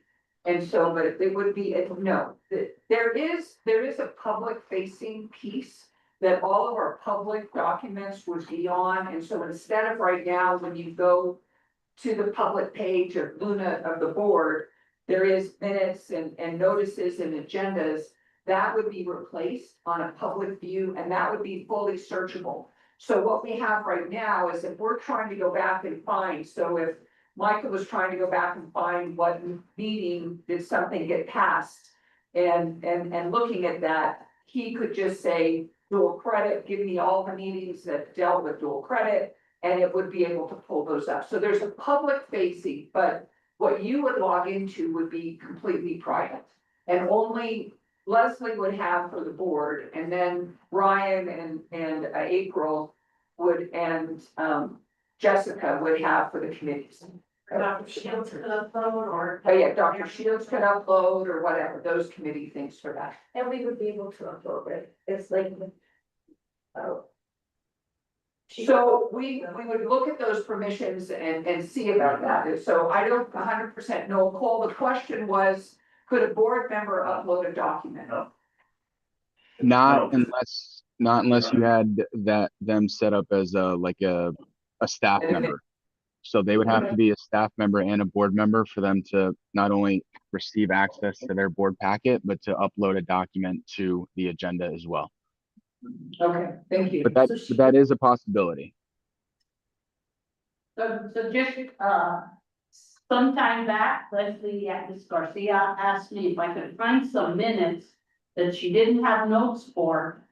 I think it was back before she was the secretary. I found them, printed them out, brought them to her, so my files are pretty complete, and I think when I don't have them, I call Vice Chair Portillo's, because she's got complete files too. Thanks. Madam Chair, thank you for my time. President Linder, do you anticipate maybe in the future having some monitor if it were futuristic or now soon we go to this digital format? We don't have printed copies of the agenda at the table. We have a sign-in sheet and a public comment. Are we gonna possibly be putting up a instrumental TV that's informative to the people in the audience? I mean, yes, we have directors here, sometimes we have constituents, but I think if we're gonna go all out, we might as well go all out and think of everything as a whole and look at what we're gonna do to better the facility. I mean. So currently, that is something we had talked about, this is something that we had talked about. I mentioned it when I was giving my presentation on March 17th. What I was told by the people in the audience is that they actually were logged into the YouTube channel and they watched it on their laptops. If you look right here, all of them have their laptops there and they watched it on YouTube because everybody in this room can log in and watch the meeting on YouTube. But Everybody in the world. Everybody in the world. I understand that, President Linder, what I'm saying is those are directors. Those are either personal computers or Those are work computers. tax-paid computers, tax-paid, if they're not personal. Trustee Sandy just stated that she purchased her own. I'm just saying, some people don't wanna bring the computer to a boardroom, but they just wanna follow the agenda as we see, and I'm just saying futuristically, I don't wanna be bombarded, and understand this comes out of the board. This would come out of the board fund, people, just so you know. Thank you very much, I didn't have time. This way like a just like the agenda, so that. Yeah, the agenda are usually provided, and they are published on the website. However, we have talked about having another display. And that is something, I think this display that we're looking at right here that we're using when we purchased this 4 years ago was about, I think, can't remember, $6,000, $8,000, I think, for this display that we have right There's here. nobody here that could answer that question. Everybody's new. Everybody's new, well, So, Trustee Portillo, One of the concerns, I voiced my concerns at our executive committee meeting, and, I prefer going this route myself. But there's some that are not computer savvy and don't feel comfortable with it, and I respect board members with that, and I will take those that want hard copy, that's old school. Again, I personally prefer this, but I used to go with the majority, and I respect everybody's, decision on this. If you prefer hard copy, you prefer hard copy. If you prefer this other route, then more power to it. Trustee Ortega? Okay. $13,000 was spent for a hard copy, what was that, the basement?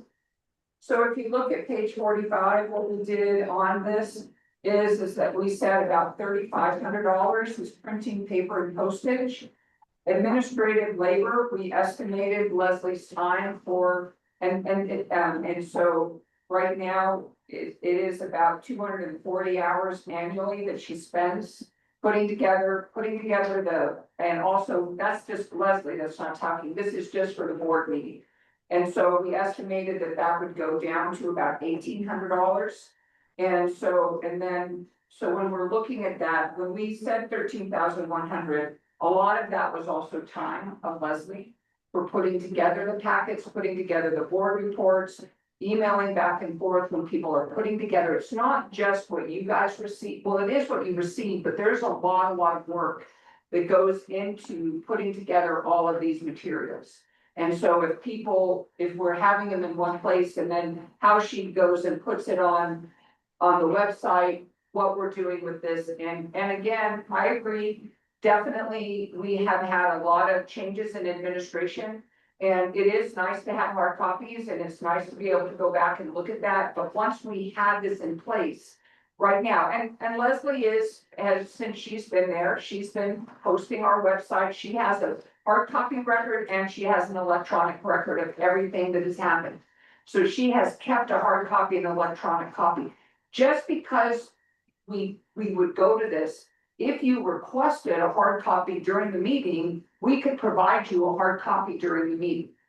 But what we could do is not mail you that hard copy. Even now, we do provide extra hard copies, but that would save on that and on the postage.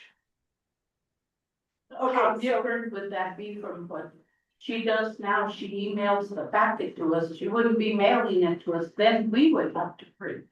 You don't know, so. No, if that's what we choose. If you still wanted a hard copy, you could look online while you're there. And then when you come to the meeting, we could have a hard copy for you.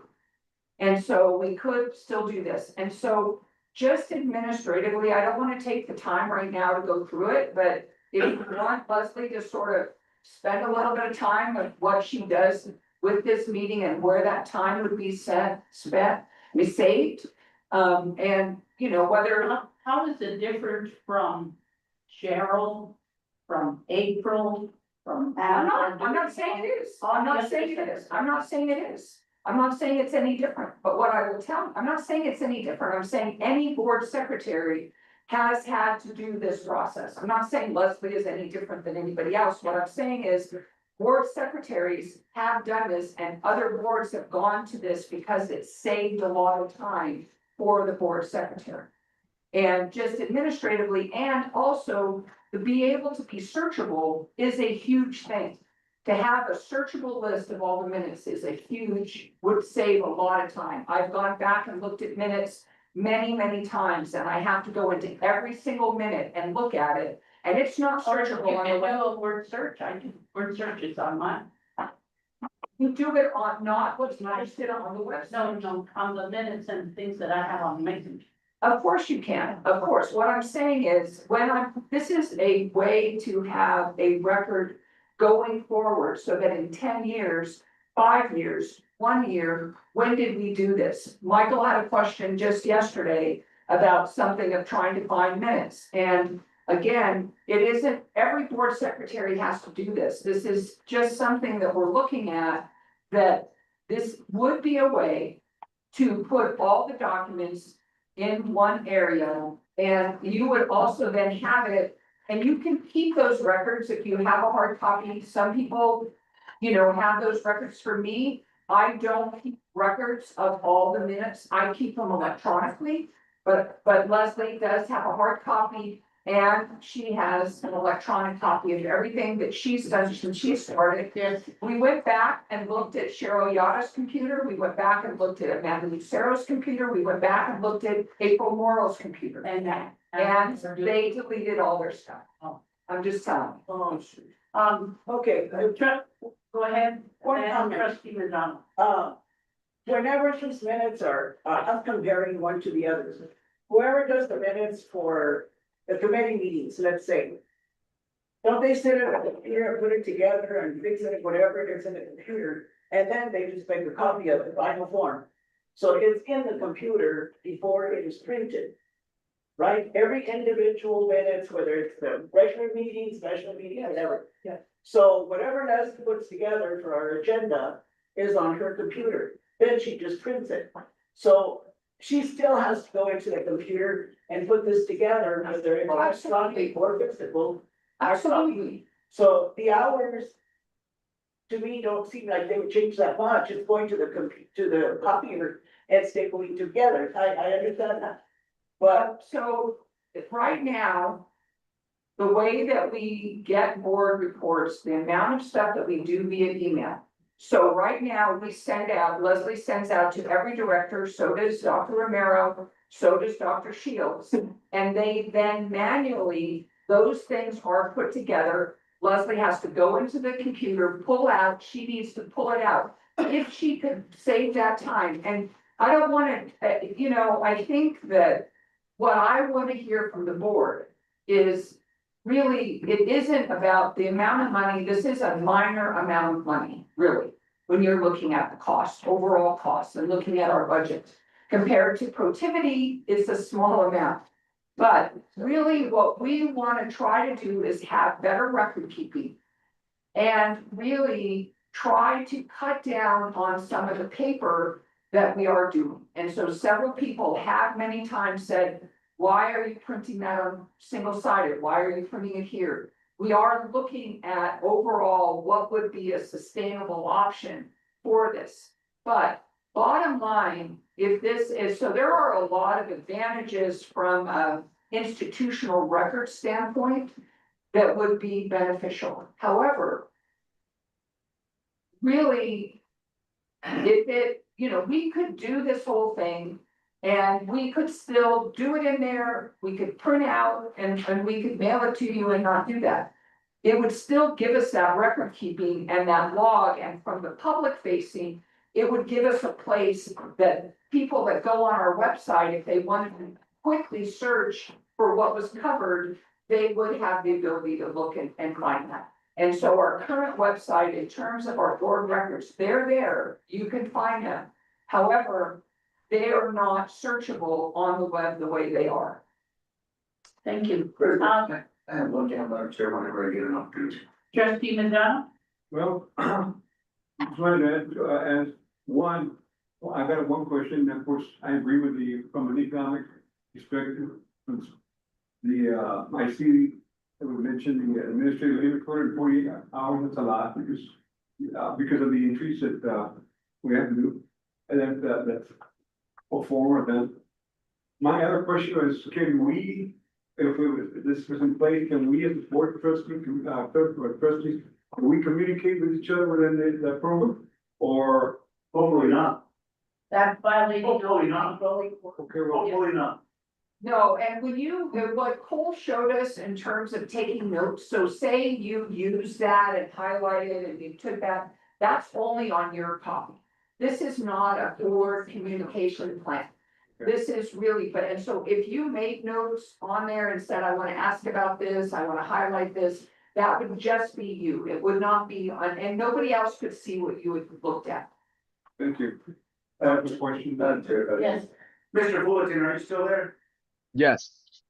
So, I don't wanna build a better mousetrap, but I'm gonna help you build a better mousetrap, okay?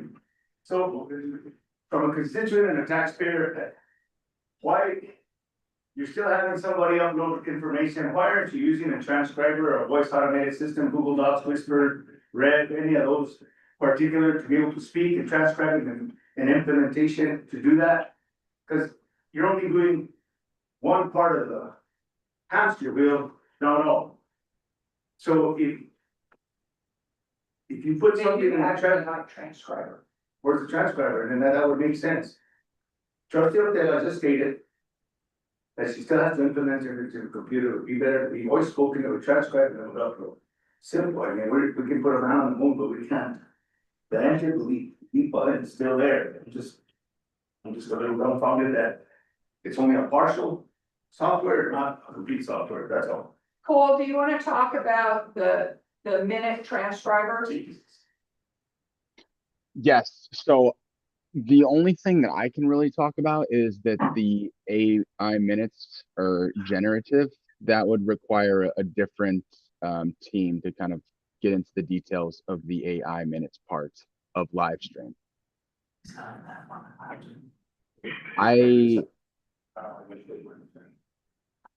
an add-on, I didn't say it, I'm sure. I think as far as what we're trying to accomplish, I think the AI minutes might get more into the weeds of things. I really was just trying to show the easier process of kind of seeing your board packets, having a digital archive, being able to search 5 years back, being able to pull up documents a lot easier, and then making it easier on administrators regarding like FOIable information. So anytime there's a community member that requests a document, it saves them a lot of time to not have to print something out, send it to them. Everything is set up on that front end for them to and really just save everyone's time. And then you have a better archive of years and years worth of meetings and minutes. But I'm happy to find either a video or get one of my team members to go through the AI minutes of Live Stream Manager. I just know that's an additional price. Is there anything on your website that we could just go and look at real quick? I could find if there's anything regarding the AI minutes, but I might be able to find a one-sheeter. I think I sent the Live Stream Manager breakdown. It might have only had the 3, but I can see if there's another fact sheet on specifically AI minutes. Part of this, our questions. All right, thank you very much. Okay, next item Thank you, Mr. Pulitzer, for your is, presentation. board retreat. Thank you all. Have a good one. Thank you. Board retreat, and we had listed some items that are there. I wondered if the board from their committee meetings had come up with anything else. Committee executive? No. Academic, No. facility, No, no, you've listed there the strategic priorities. That was one that I thought was a good idea, but you haven't listed here. and then the last one is the finance. I think one thing we need is a better a description of finances, because I think there's some confusion as to exactly what the board does, that sort of thing. And the last time we had a retreat, we had Mark Valenzuela presented from HED or SBE, not sure which one. So maybe we could have someone from the state level, and then that walk out and also. He was from HED. it's from Highlands. Oh, Max Papa, Max Papa, yeah. He doesn't live in Las Vegas. He said, No, but I'm just saying. Yeah. No, so. yeah, but somebody that isn't from Luna, because we need to have, He wasn't. right, that's right. So anyway, that's an additional one that I would like to add as And a they had finance. good presentation. Pardon? They were both very good. Yes. The presentations that they provided. Exactly. So, any others? Then we. I have one, Go ahead. or the board of trustees, or policy. Okay, we went through those in the past, 5 meetings. Well, But maybe just go through them. Or it's skewed through. Yeah, we can skim through them, yes. We can do that. Never get it on. Vice Chair. I'd also like to see a board staff assessment for board. Yes, personal assessment, I mean, board assessment.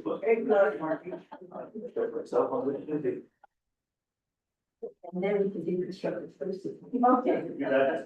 Okay, then that's, what I'm going to do is contact the 3 people, I think there's 3 people that are interested in something like that, and see what they can come up with, and then the executive committee will meet and discuss location, all that sort of thing. All right.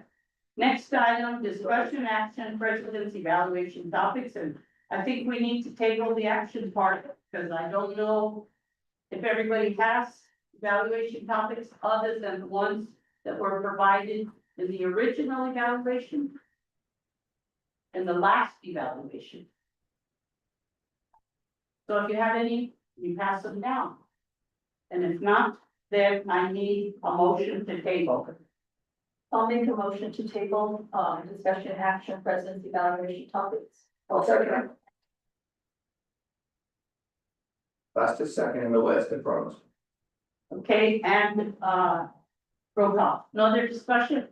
Then roll call. Madam Chair, Dr. Phyllis Martinez. Yes. Madam Vice Chair, Louise Portillo. Yes. Secretary, Mark Dominguez. Yes. Trustee, Andrea Sandy. Yes. Trustee, Richard Behill. Trustee, Rolando Medrano. Yes. Trustee, Rosalie Ortega. Yes. Next item, President's report, Dr. Linder. This is what I'm gonna have to do. Okay, A refresher for the next meeting. yeah. All right, my report is, Madam Chair, Dr. Martinez, thank you for the opportunity to address the board. I know that it's late. And, my report starts on page 54. And so I think a lot of things have already been updated or we've talked about before, or I've included. I do, want to, just highlight that I said in my last weekly reports, I did get a list of students from NMHU yesterday with the outstanding balances. They had only they provided me with the student ID for Highlands. I did get a list of student IDs and contact information from Luna. I talked to the coaches. We are following up on that. That is a balance of about $400,000 from previous to this semester. And then the students that are currently living in the housing right now have an outstanding balance of $168,000. I did put together a sort of overall strategic plan of how to address this issue. I'm not prepared, I haven't discussed it with my leadership team, but I put that together last night of sort of just a plan of what we're doing. And so, we do need to, figure out how we can address that. We cannot use our institutional money to pay a student balance. What we can do is help figure out a way to get those students to pay. There are some other contract things that we could have them sign. There's some different things that we could assist with, but it is not our debt. It is not our debt. But this is one of the things that the Highlands understandably is concerned about. I'm concerned about it too. So I did get that information from that. On page 55, I do think that there are some really great articles that have been in the paper and outlining that. If you go through on page 57, I know you mentioned this earlier and we had it in the committee reports, is a list of ongoing construction projects. And so I think that's a really good list that Director Griego has put together.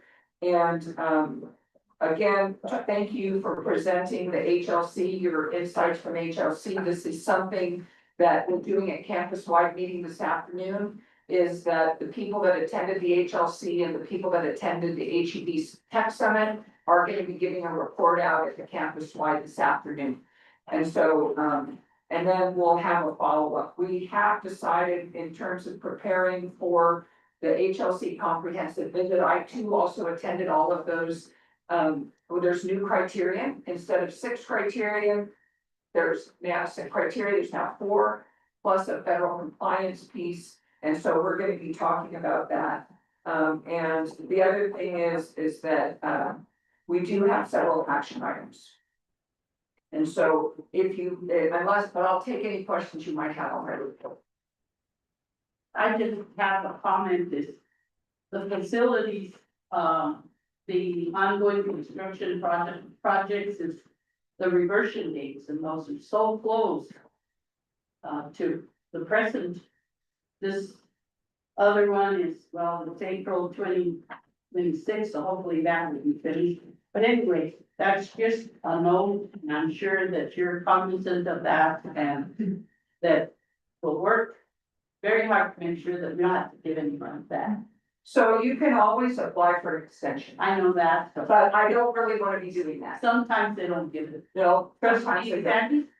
I don't know if it's the right moment for this stuff, because I don't know if anybody saw that, Luna Community College, they got called out by the city of Las Vegas yesterday on their live asking for our participation in the. Yeah. Yes, so I just didn't know if you had that already. Well, okay, so I didn't see that live feed until last night as well, and last year, they had a whole week of cleanup. And we had our athletes that came and we had people that participated, was that last fall? We had 6 teams participate, and I will be going to city council tomorrow night, but I saw that last night on Facebook as well. They haven't specifically reached out to us. And so that is something that I'm gonna bring up and see if we can get some volunteers. But last year, we had 6 teams that participated in those campus-wide.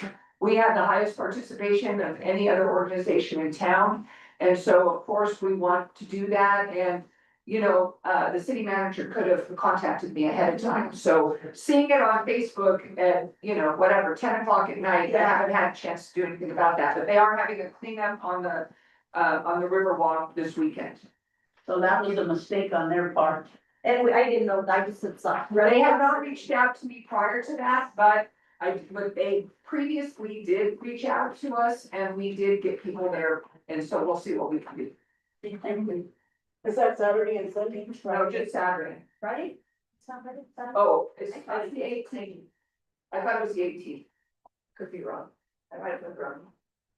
I thought it was the 18th, but I'll double check. Or athletes, I think they have games, but they have to have services, so they did a lot of that in the fall. Okay, it's the swap meet. And It what is. There's also the swap meet on that day. Yeah. There's a lot of stuff going on. Thank you. Okay, any other questions on my question? I have a question for you, Dr. Andrew, and I don't know where we're at with it. And Madam Chair would like the rest or look into. What are we doing as a whole? Luna Community College for campus life and student life, to improve the overall social and cultural experience of students. There's only one part of the overall experience, but what are we doing as an institution to better the students? Because it's not in your report, and I believe it's not in Dr. Romero's report either. But I didn't see anything in there, and it's in there, just refreshing it, where we're at. Thank you, Madam Chair, Dr. Martinez and Secretary Dominguez. Campus life is something we actually really care about a lot, and Ms. Ford mentioned it in her report.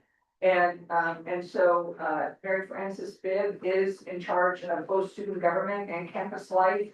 And I think that we have included those reports out within Dr. Romero's report before. One of the things that they did do that was really, really nice was on Valentine's Day, the student government went around and gave gifts for all of that. They planned different activities. There are different things that are happening on campus. And looking at that, that is one of the things that we care about. And we do have an office of camp that we do have as part of Mary Francis's bid. Her campus life, there's stuff that goes out to the students on a regular basis. Dr. Romero, do you want to add anything to that?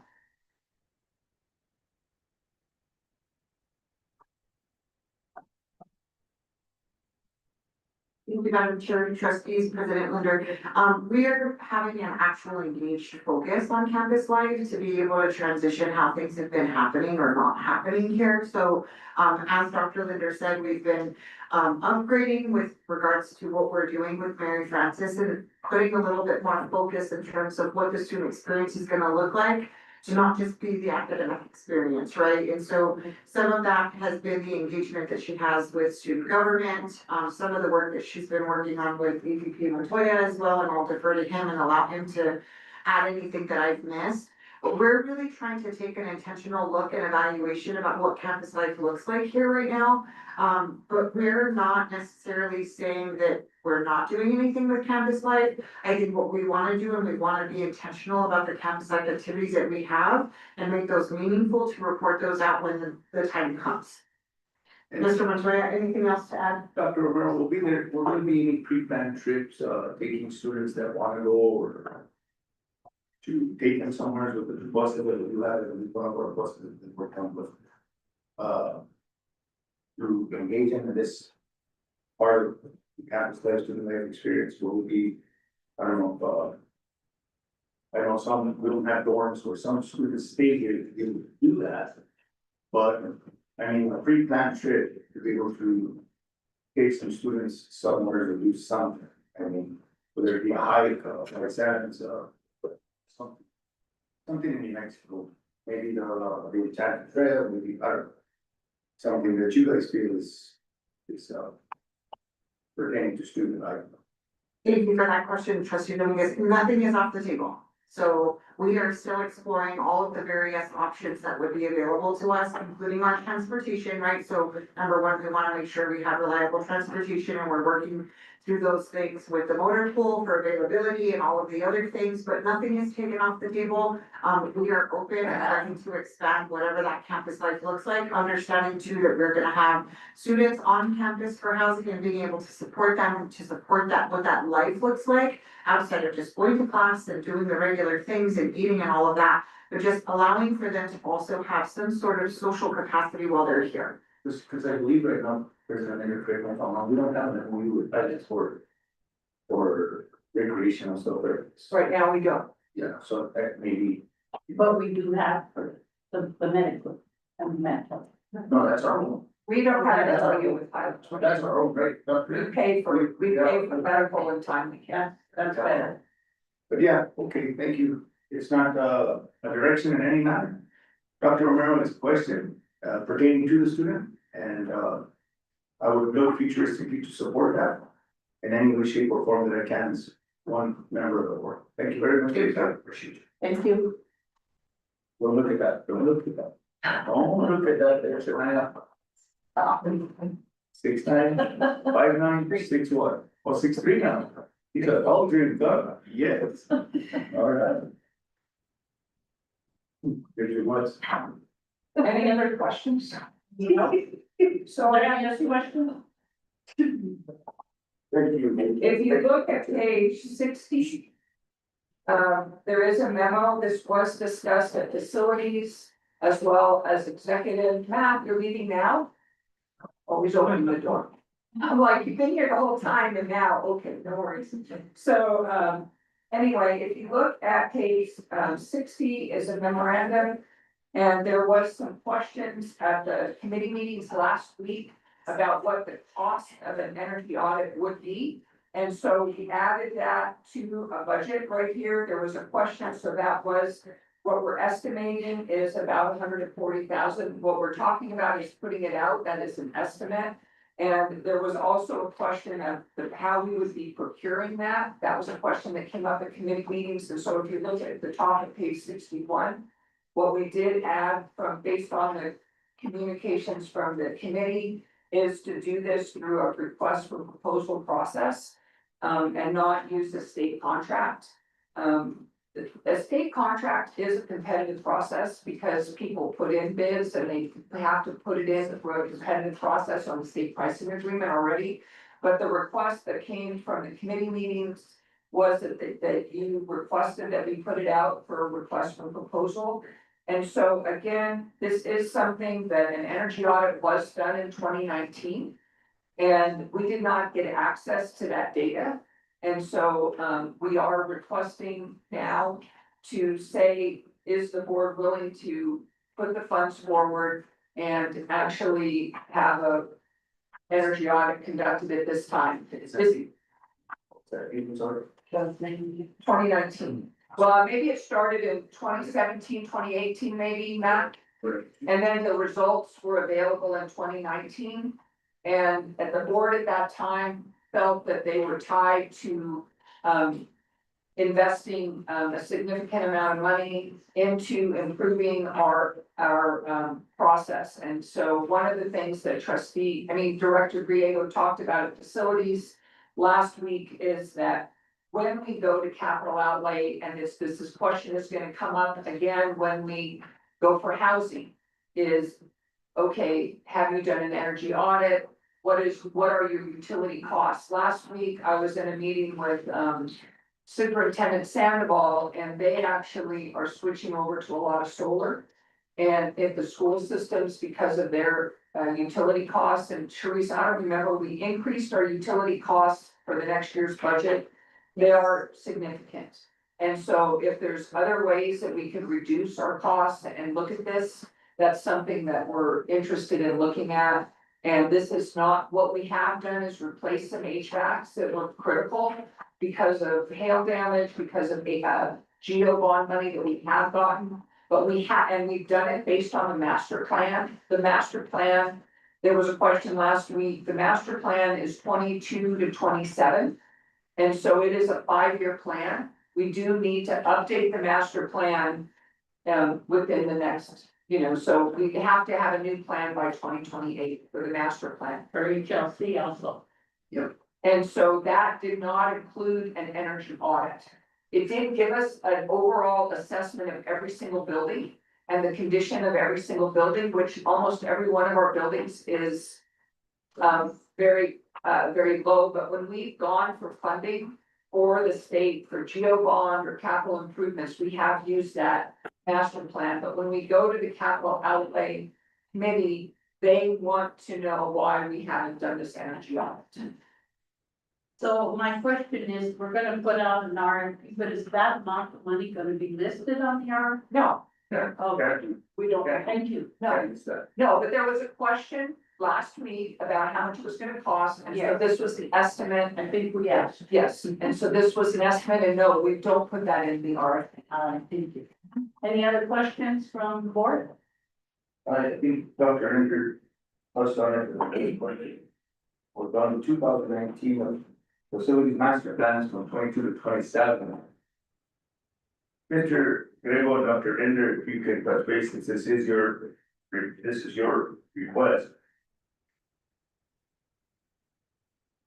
The gradation of the buildings is, you have that report pertaining to the facilities master plan? I do. And so we'll be looking on 27 to be obtaining a new facilities master plan and what I would have to put in RFP out. I understand that, but what I don't wanna do, Mr. Gregor, this came up, I believe in our discussion, President, correct me if I'm wrong. I didn't want to have to vote yes on a energy audit, and then the new facilities master plan in a year. Gonna wanna give us and we pay twice. Is there any way, we don't even know that, I'm sure that they would be charging them for a energy audit plan on the facilities master plan, because by HLC requirements, HEB's wanting one thing of an energy audit, and HLC is wanting the facilities master plan. So do you understand where I'm coming from? I do. The energy audit is specifically gonna look at the type of lighting that we have. The type of HVAC that we're utilizing, our consumption, and look at ways, identify ways that we can, and also enable us to pursue additional funding to fix some of these antiquated systems that we have that aren't as efficient. The master plan specifically just states the condition of the buildings. So the amount of work that we put in the buildings, for most of them have new roofs, some of them have stucco, some of them have new HVAC systems. The condition of the building should be in a different category than that are identified in 2021. So, they're mutual in the fact that they're both talking about facilities, but they're also separated. The audit specifically is speaking just for energy consumption, and the master plan is specifically talking to the condition of the buildings. There are two different things. Yes. There is money. When I met with Mark Valenzuela last fall about housing, Mark Valenzuela said that there is money to pay for an energy audit. There are options to look for that. And so we could explore those options. And so last week it was mentioned that you wanted us to do this through an RFP. We could actually look to see if there are other options in terms of getting that. That would not necessarily be tied to some sort of other longer term arrangements. So. Vice Chair, would you, is that, as well as, right? I do, Okay. Yes. I do. Yes, Dr. Kester, do we know what we're looking at with level 1, level 2, level 3, as far as, what you're looking at, as far as the analysis that you want to do? Is it more like a level 2? Because I know there's 3 different levels of that. We'll sit down with the, whoever's awarded the contract, and we're probably gonna have to start at the most stringent one that's gonna be the most comprehensive, because we haven't had one. We've been actually able to sit down and have an assessment of where we're at. You know, we're not gonna know where we're going until we know where we're at. And I think, we'll look at the most comprehensive way and go from there. And I did also read about, the Energy Conservation and Management Division. I don't know if that's exactly what you're talking about, Dr. Linder. Sometimes potentially help funding for public institutions, so Yes. I want to see if we can. And that is what Mark talked to me about, and there are options for looking at that. Good work, yeah, very good. Thank you. Any other questions? Mr. Gregor? So you think this energy audit is gonna solve all our problems? Oh, I don't necessarily think it's gonna solve it, but it's gonna enable us to start that work. Well, it's gonna give us direction Right. at the very least. Right. Thank you. Madam Chair, I entertain a motion that we move forward with this energy audit. Yes. And the second? Second.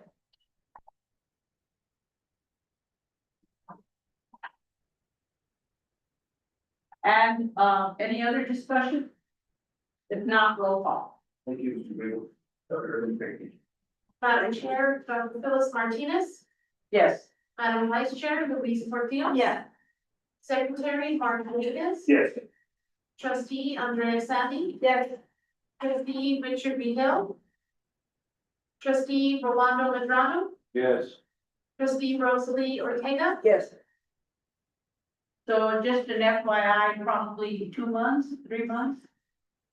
How long does it take to publish, to give them a time to turn it in? I said at least 90 days. At the least 3 months. Okay. And possibly more. Right, thank you. you. Next item. The next item is, Matt can stay up here as well. The next item is found on page 62, and it's our nursing expansion project approval. This is actually money that we did receive. We've had this money for several years. But now that we're ready to move forward with this, we have to take it to the capital outlay hearings committee, and the board needs to approve moving forward with this project. What is it expired? Reverse in November. Yeah, because it's not stated under when it expires, so. I have given that reversion date in several other places, Right. so. I was trying to find it. November, okay. Yeah, I remember you stated that's when you started. Yeah, what date for that back? I'm sorry, what was that date on the top? I mean. It was November I 20. think it's November. Yeah, And November it's on 26th. page 57? Or us. Yeah, No, in this, it's 57, I think. yeah. It's in that's report. So, anyway, so this does talk about, we've talked about this before, there's been updates to the facilities, we talked about this at facilities in terms of adding a sim lab, and so. Dr. Linder, with this expansion, it'll double, essentially double the capacity to start a spring and a fall cohort for nursing. So, won't be done, I'm sorry, won't be done this spring fair. Yeah. It'll be done, we're already done with architecture and engineering, it's already completed, we already have plans. And, once we get the approval from higher ed, we'll start construction this summer, where they're looking at a 90-day construction project. At the fall. By the fall, we'll be done for sure by Right. October. You know, I can speak. I'm sorry, start date on the, starting on that, yes, the way completion. I won't have a start date, because it'll be after May. There's I think it's the May 13th meeting that would go before capital holiday. You'll probably update the facilities committee, I'm sure, and they'll let us know. Yeah, absolutely. Thank you. Plus the RFP. Absolutely. Oh, no, this one doesn't require an RFP, sorry, George. Thank you. Thank you. Any other questions from the board? Okay, then, I'd like to entertain a motion to approve the nursing expansion project and authorize the administration to proceed with the planning, design, construction activities necessary for its implementation. and the second, I'll second it. and any other discussion? If not, roll call. Madam Chair, Dr. Phyllis Martinez, Yes. Madam Vice Chair, Luis Martinez. Yes. Secretary Mark Dominguez, Yes. Trustee Andrea Sandy. Yes. Trustee Richard Villa. Trustee Rolando Mendoza, Yes. Trustee Rosalie Ortega. Yes. Thank you everyone for your support. Thank you. Thank you, Mr. Goodwin. Next item is VP of Academics, Dr. Adriana Romero. I know you have a lot to report on, so if you could summarize it a little bit. Then we can go to lunch before 4 o'clock. Thank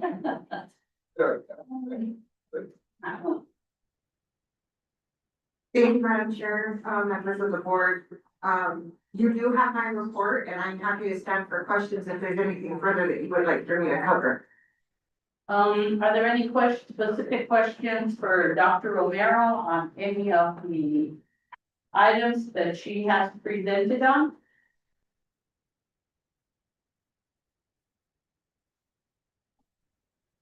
I found out, because somebody called me about a, CDL class being held in Espanola, that there's 16 students. Right. And let me tell you, my brother lives in Espanola, and a friend of his called me up and said, how did they enroll? I said, I will give you that information, but that was news to me. Dr. Linder said she had already presented that, and I'm not sure. It was actually, I Yes. looked back last night and it was in Dr. Romero's, that Karen Torres reported on that in February. And was it Espanola or just It a said, northern? So it said us, Okay, oh, I missed it. we are not just stuck in Vegas, in Spring America, in Santa Rosa, in Mora. We are going places That's good. at Luna, so You mentioned you will that- see us outside of those normal standard scopes where you're used to seeing us. She mentioned that there's also possibility for Los Alamos CDL. That's right. We're working through it. We're the cheapest, correct, Dr. Ron? We are the most affordable. I like how you say that. That's a good way to put it. Thank you. Madam Chair, Yes, I have a question for you. Do you foresee putting the program in San Luis? We foresee being able to put the program in the areas that are of most need, and so we're working on getting some communication with the Santa Rosa County government and some of the other businesses that are there that would potentially have a need. So, one of the things that we're gonna be doing with the town halls coming up in all of the areas is that people will be able to also provide some feedback and survey to us to tell us what exactly they need. If they need CDL, then yes, of course. We did have someone who went down last week, last week, to be able to kind of talk to folks about heavy equipment and CDL. We did have one person who showed up and said, I'm interested, this is what I need to do, can you tell me what I need to get through? Karen was, available for them and be able to help them with that. But we are trying to reinitiate our presence and our visibility in both Springer and Santa Rosa, so we hope that the town halls is gonna kind of help with that. And as we continue to build our infrastructure with our teams across the board, not only in the academic section, but also in student services, that also ensures that we're gonna have some more available folks to be able to have some dedicated service out there. So the hope is yes. There's something I'd like to add is besides the truck stops there, we have a lot of record services because we're on I-40. And not just that, but we also have the car lots. And so those folks that take the cars off the train, they put them on trucks and take them all over the state. So that's a need in that company. We look forward to those folks attending for the town hall in Santa Rosa. So we'll be getting that date set up soon and there'll be information going out. We'll also be reaching out to local government leaders to let them know, local businesses, so they can join us, because we do want to talk to them. We want to hear from them. We want to know what we can do better. Yeah, let me know ahead of time when you schedule that. Yes, you will definitely get an invitation. I thought you already were set up in spring. We're finalizing the date with the mayor. No, for the CDL. For CDL, we are set up in Springer. I recently just met with the mayor 2 weeks ago, so he has some additional folks that wanna come up and have, CDL coursework. So we're working through that to facilitate that for county government. So they want some for the specific town of Springer that they wanna be able to provide to their folks. So we're working on making that connection with them to be able to work with their specific cohort that they have. How long should the classes go? It's not gonna be based on a certain amount of time, it's gonna be based on whether or not there's active participation from the time that people start. Because we're working with professional adults and adult learners, we have to understand that these folks are having different life circumstances outside of work and try to make the CDL course work for them. So we don't say it's gonna take you, on average, it's gonna take you this long. We hope that all of our completers could complete the program in less than 6 months. It's roughly about 4 months if you're consistent. And that's from permitting to licensing. So through the whole thing, it should take no longer than 4 months for people. And I have another question about that. Dr. Linder, in your report, you mentioned that the preschool would have an opportunity to apply for a grant. Thank you. Thank you, Madam Chair. We applied for funding last fall. And the HED recommended that funding at that time. That did not go through, that did not get included in the capital outlay projects. They reallocated that money to ECECD. And we now have to fill out a new survey and request that money again. So there is money that can be targeted and we just have to apply for it again. And so I already have sent that on. I just got that email. It just came through Friday. In fact, the date was like this week sometime, isn't it? Yeah, we need to have a lot to do. Yes. Okay, any other questions for Dr. O'Hara? Thank you so much for a thorough report.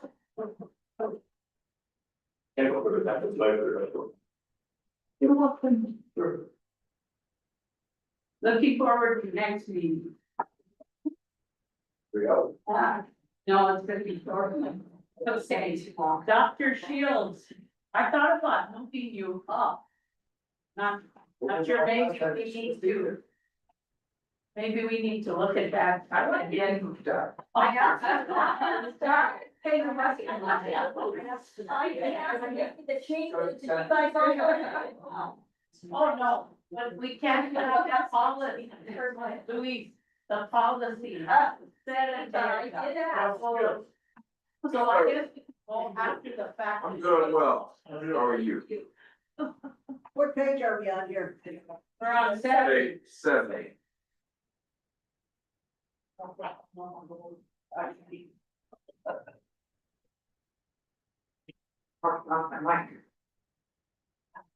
So another short version, if you could, I think. Absolutely, absolutely. Received the packet in time and, would had an opportunity to review it.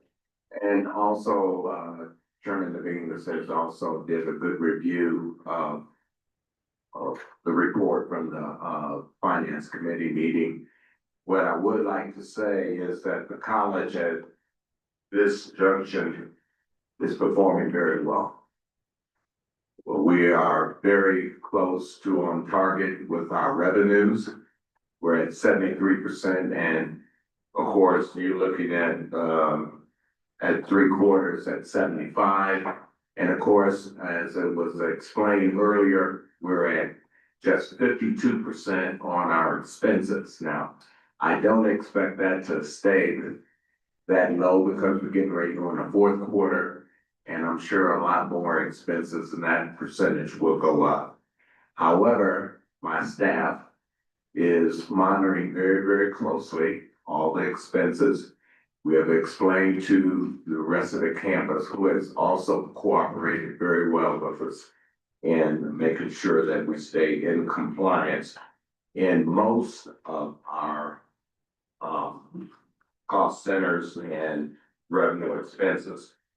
So I would like to just hit a few key points that we have, and we can go over, if we can turn to page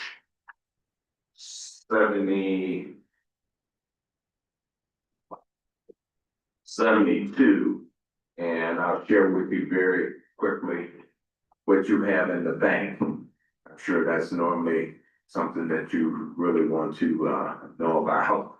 So you can see at Community First Bank, cash balances, activity account has $168,029.92.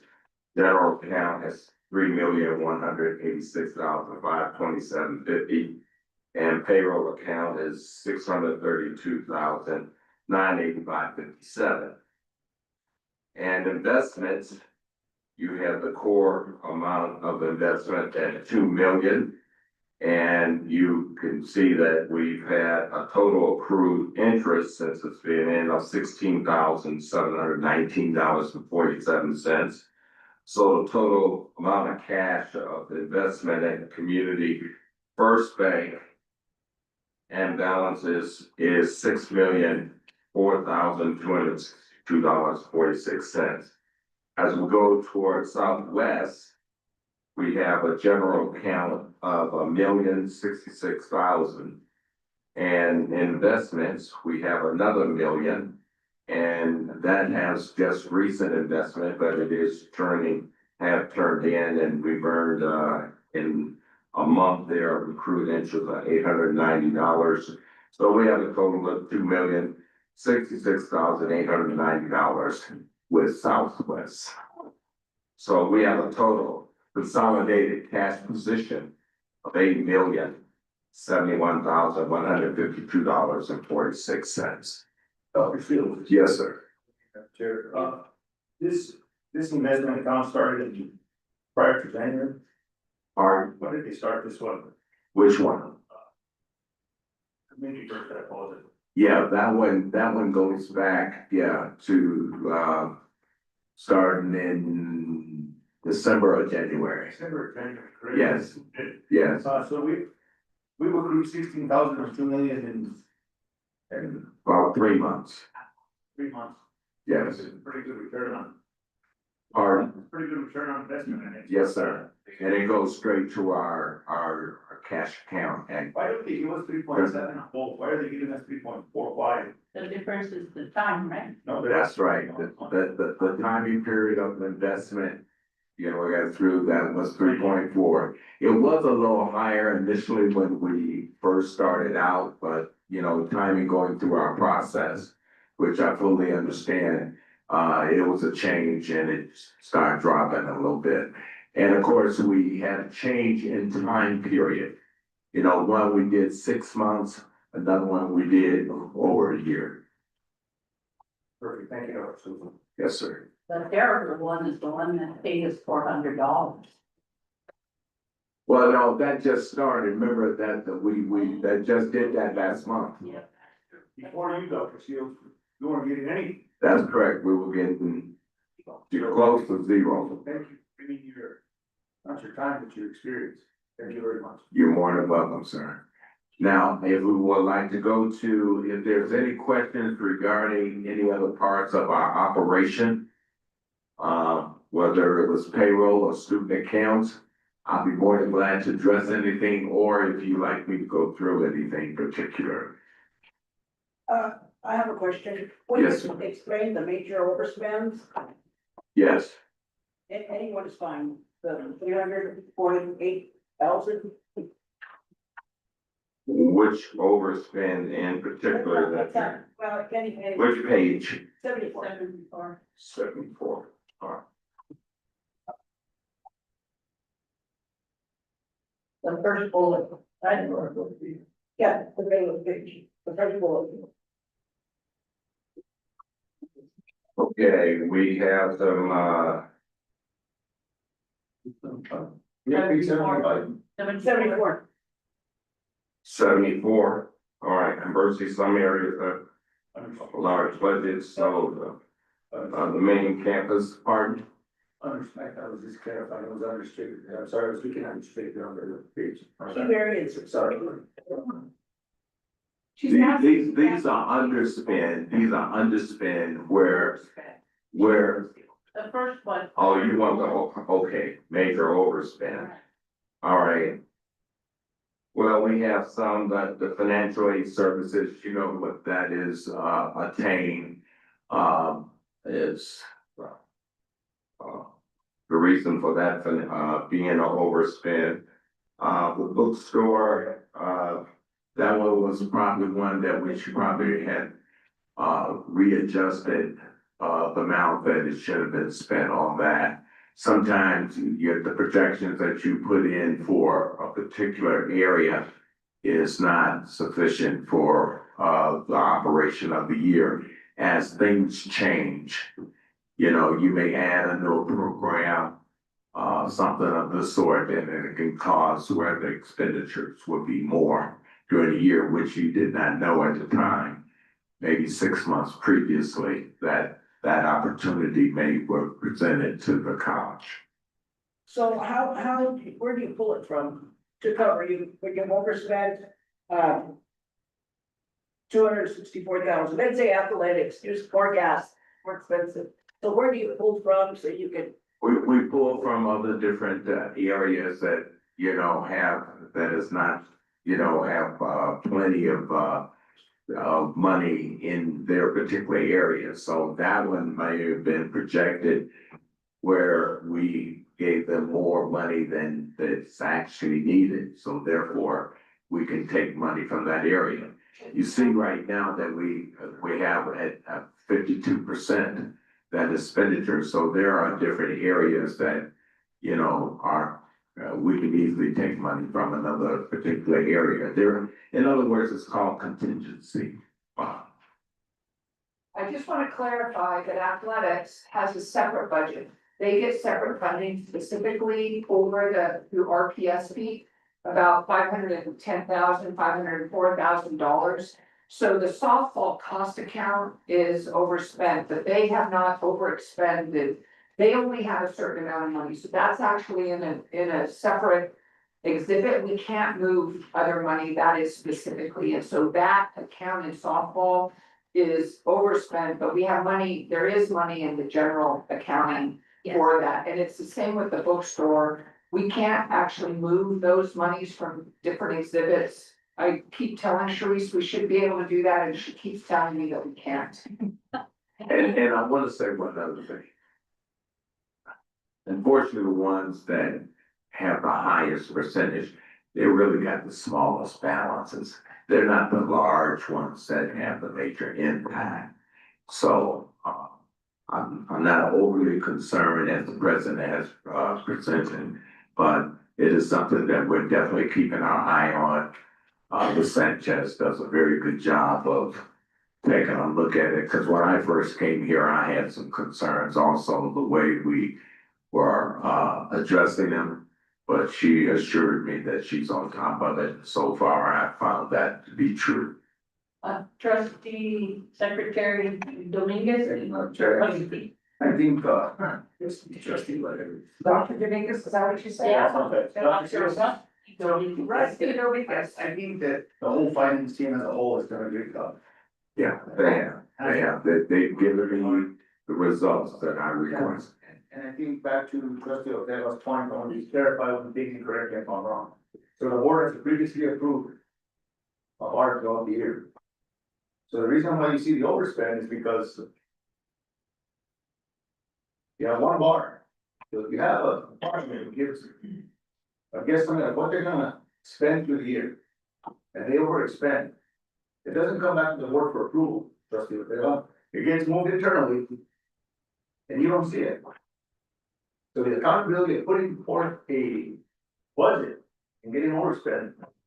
My point, why I brought up previously. Why we get the budget. So that's why you don't know the overspend, because it doesn't come forth to you for approval, how it used to be in the past. I think we're still saying the training that we received online Well- indicated that we should be receiving the bar. Yeah, that'll be coming up soon, so we'll have that discussion, but I just want to communicate with my colleagues as to the internals of it. And how it's not brought forward, but it's done internally and it's taken care of. I don't know, that way it's just. it's important, so. And the fact that it gets done twice a year instead of every meeting, the way it used to be before. You know, so My next part of my report, I would like to go to, page 89, which talks about the payroll performance summary. Let me give you an idea of where we are. Compensation utilization is at 72.3%, which is good. Benefits is at 56.7%. And professional services is at 52.2%. So the compensation, is there a plan in this new budget to add more so that, it will be closer to midpoint? Well, no, this is 72, looking at 3 quarters. So we're in good shape. Oh, We're in good shape. okay, so as of now, it's 72% and we only have till the end of the budget of the fiscal year would be probably April counted, May, and then June, 3 months. Right. So I anticipate that we'll be somewhere in the low 90s or 95%, you know, at the end of the fiscal year, unless something unusual happened, and I doubt that. And I question overtime because the college doesn't pay overtime. Do we? Oh, we do? We do, yeah. But that has to go through several approval process. Not only through the budget director, but it has to go through myself as well as the president. Any other questions from the board? Do you have anything else that you need to contribute, Dr. Shields? Well, we have the procurement report on page 91. And we also, that always includes the monthly procurement report for anything over 15,000. So if there's any question here, I have my procurement director, Mr. Garcia here, in case if there's any detailed questions.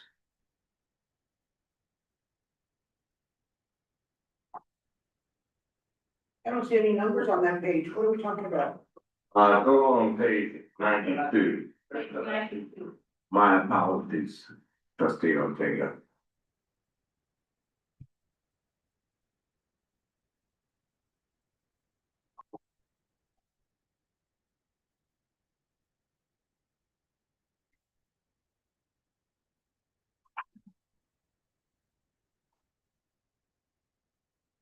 Any questions? What is, virtual technologies, Excuse me, virtual technologies? and what is it you want to know about? It's a second, line item there under, Yes. 121,000. I guess, No. no, 72, I guess. 72 for, Oh, yes, it's 72.4. What did you want to know? what is it? That's the digital sign. That's, yeah. Yeah, That's the digital sign that you approved. Oh, okay, thank you. yeah, thank you. And the other question I had is for refrigerator repair $25,000. I hope that was. That's the compressor, compressor, that's the compressor in the, And that went out or the room, Yes. not a refrigerator, but just a compressor. Okay. Not to defend or deny anything, but Las Vegas only has one refrigerant type. And the refrigerant now, to get stuff fixed, is very expensive from outside. The same, I don't know if they're getting local, the one local that we do have, but anywhere you come in, it's crazy expensive right now. They're just one important. This was a refrigerator. But it takes the refrigerant out too. Uh, You know what I'm saying? Part of each. Yeah, it's part of each back. It's part of, you have to refrigerant keeps stuff cold. The refrigerator is part of the HVAC? Well, it takes the refrigerant out there. Yeah, but it's not part of the HVAC. No, This is actually, Mechanical. this is actually a refrigerator, refrigerator room, the walk-in. Dr. Shields, we saved, out of the 275, we saved $4,327. 275, that was, appropriated for FY 24, is that correct? I believe that is correct. Everybody can get that, but I was still a thunder when I can't, I thank myself.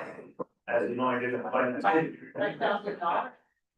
It's a savings of some sort, sir. Any savings is a good savings. Any savings is a good saving. Thank you. All right, then, I would like to request a motion to approve. Okay, well, I did want to share on 93 that we did finish the field part of the audit by the college. I'd like to thank my staff for working with Protiviti to get that in on time as was promised when you were, I appreciate very much for the money that you gave me so that we could get that done. And so now it's in the hands of the auditors, which they are taking and going through and testing the information that we have sent forth. Did you have a question? I just have a comment, Madam Chair. I would, along with the finance team, Dr. Shields, and your experience and the people that are putting the time in there, I would like to thank this board for collectively supporting any and all money that has been put forward to put this school back on track and get caught up with the inherited problems that we've had in the past. So don't like reflecting and keep saying I'm inherited, we need to move forward with this work, but this board has done nothing but been supported along with our new board members to move this institution forward, support you guys financially, because that is our obligation. Thank you, Dr. Thank you, Madam Chair. Then page 95. Yes, page 95, I would like to go to put a recommendation to continue the services of Protiviti for fiscal year 25. We want to start working on that right now so that we can try to get that done in another 4 to 5 months. I am requesting 300,000. Now, we were given for Protiviti 275 for just 6 months, but that was for a challenging, because we were dealing with 2 mainframe systems of information that we were trying to work with. This one here will be straight work day, so it should be a lot more fluid in the whole process, and I'm hoping that the 300,000 will be enough. If not, I'll talk with trustee Portillo's person and see if she can't help me to get any additional funding. So, We'll get to those meetings. Dr. Seals, you have for next day and the targeted for recent dates, sir. what's that, sir? Have a next meeting. Yeah, I'm hoping to have everything, done for this one by September 30th. And, the staff, our staff is working on 26 right now. So we're hoping that by utilizing productivity for 25 to get caught up. And our staff is working on 26, so we would not necessarily need their services for that fiscal year. Except for Dr. Montoya. Yes, Madam Chair. and her couple staff that puts in maybe 10, 15 hours. Madam Chair, if I may, so it was discussed in the finance committee meeting that in question earlier about the monetaries and how we're moving forward, and it was a recommendation from the finance committee team to support this, and I asked my colleagues to support this with the back on track. And it was discussed also what Dr. Shields' team was doing, building forward a format or formula to work on the audits, correct, Dr. Shields? That's correct. I don't know if you want to touch base on that, being that they were gonna be looking at things on how they could save costs and big monitors to the institution and stuff of that nature, but it's a recommendation of the finance team, and I hope you guys would support it, so thank you for my time. So I would like a motion to approve the contractual agreement for productivity consulting service. I'll make a motion to approve it, the contract, in the amount of $300,000. But, a year, For the year. for the year, but, is it joy 2 years? The year working on, but if you need more, Dr. Shields. You don't need to ask to the motion. The motion is to approve, let's see, where is it? I didn't keep that too. Just, don't move it, that's really the. So anyhow. I'm not going 200. Can put on. Anyhow, the motion is to approve a contract with Productivity to conduct or to start and finish FY 25 audit. That's correct. So I already have a motion, now I need a second. Oh, I thought you had, I'm sorry. Yeah, I apologize, Eric. Thank you. So Dr. Shields, so once we're done with 25, if I understand right, then 26 will be handled internally, hopefully. That's correct. That's what we're doing right now. Our staff is working on 26. So hopefully we'll have, now 26 won't be done until around March of 27. But it'll be our staff that had performed those services according to the schedule plan. But the 25, we're asking for the major assistance of productivity if possible. I'm gonna repeat the motion. To approve a third-party contractual agreement for FY 25 audit with Productivity Consulting Services for $300,000. I have a motion, now I need a second. I thought you guys agreed. Well, that's what you're. And discussion, is we already discussed, so roll call.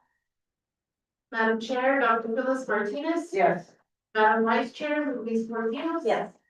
Secretary Mark Dominguez. Yes. Trustee Andrea Sandy. Yes. Trustee Richard Beal. Trustee Rolando Brown. Yes. Trustee Rosalie Ortega. Yes. So in the packet, I don't have Yeah, I didn't have it in the packets because it went out and emailed it off. So can you explain? Oh, yes, absolutely. I don't wanna waste time on that. As far as that's concerned, now it's with the audience. That's why. Can you explain the next one? Yes, ma'am. The next one is professional services for our external auditors. For fiscal year 25 and 26. Now, this is just, an action that, memorandum that we actually, the board approved dated May 14th of 2024. And so we're now just, it was for 3 years. And so we're now just asking for approval for the next 2 years to get that, confirmed. And the price for that is $54,459 for each year of it. Next question. Yes. My understanding of RFPs and ATOs, and I understand that. When do you ever give 2-year advance notice? You do a year, then you come back for renewal the last year, or the next year you come back for renewal. Dr. Shields, help me understand why you guys are going for a 2-year.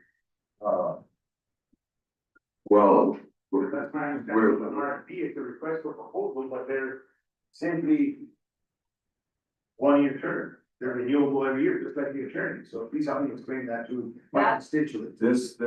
we're just requesting, I'll let the president also share this, but this is just a requesting for the 2 years since it was a 3-year RFP and the amount is staying the same for each one of the 2 years. President Linder, do you have anything to add to this? You, Dr. Shields, Madam Chair, Dr. Martinez, and Secretary Dominguez. That you are correct, but typically what you do is you look and say, are you happy? Do you want to continue that? That is the language with the attorney that we can do with this RFP. If the reason that we went ahead and with Dr. Shields to do 2 years is because we're so behind. And we want to try to just get ahead of the game and approve them both right now. We know that Portillo, Brown and Hill know us. They've done a great job. They've been working for us before.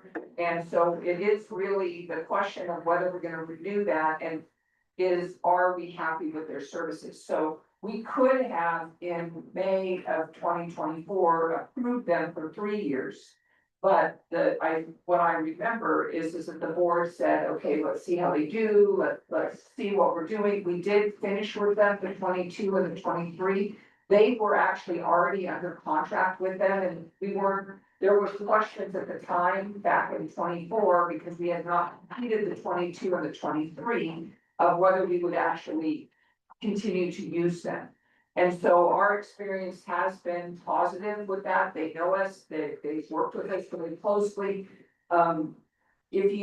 It was really just a saving time that we don't have to come back to the board. We can this would allow us to get under contract more quickly and not have to wait for the timing of the board. But it is the board's wishes, what you want to do there. And I want to lock in that price also. It's locked in because it's. It's not getting to an RFP. Yeah. And right now, what we're talking about is the one that that you're currently working on to submit to them anyway. That's correct. Right, which hopefully is in the fall. Yes, More important, we're the memorandum for that. there wasn't one. There's a memo. They gave it to us afterwards. We sent it on Friday and we gave you a copy today. I didn't have it either. You should have it. No. I only had one for signature. I didn't have it. No, okay.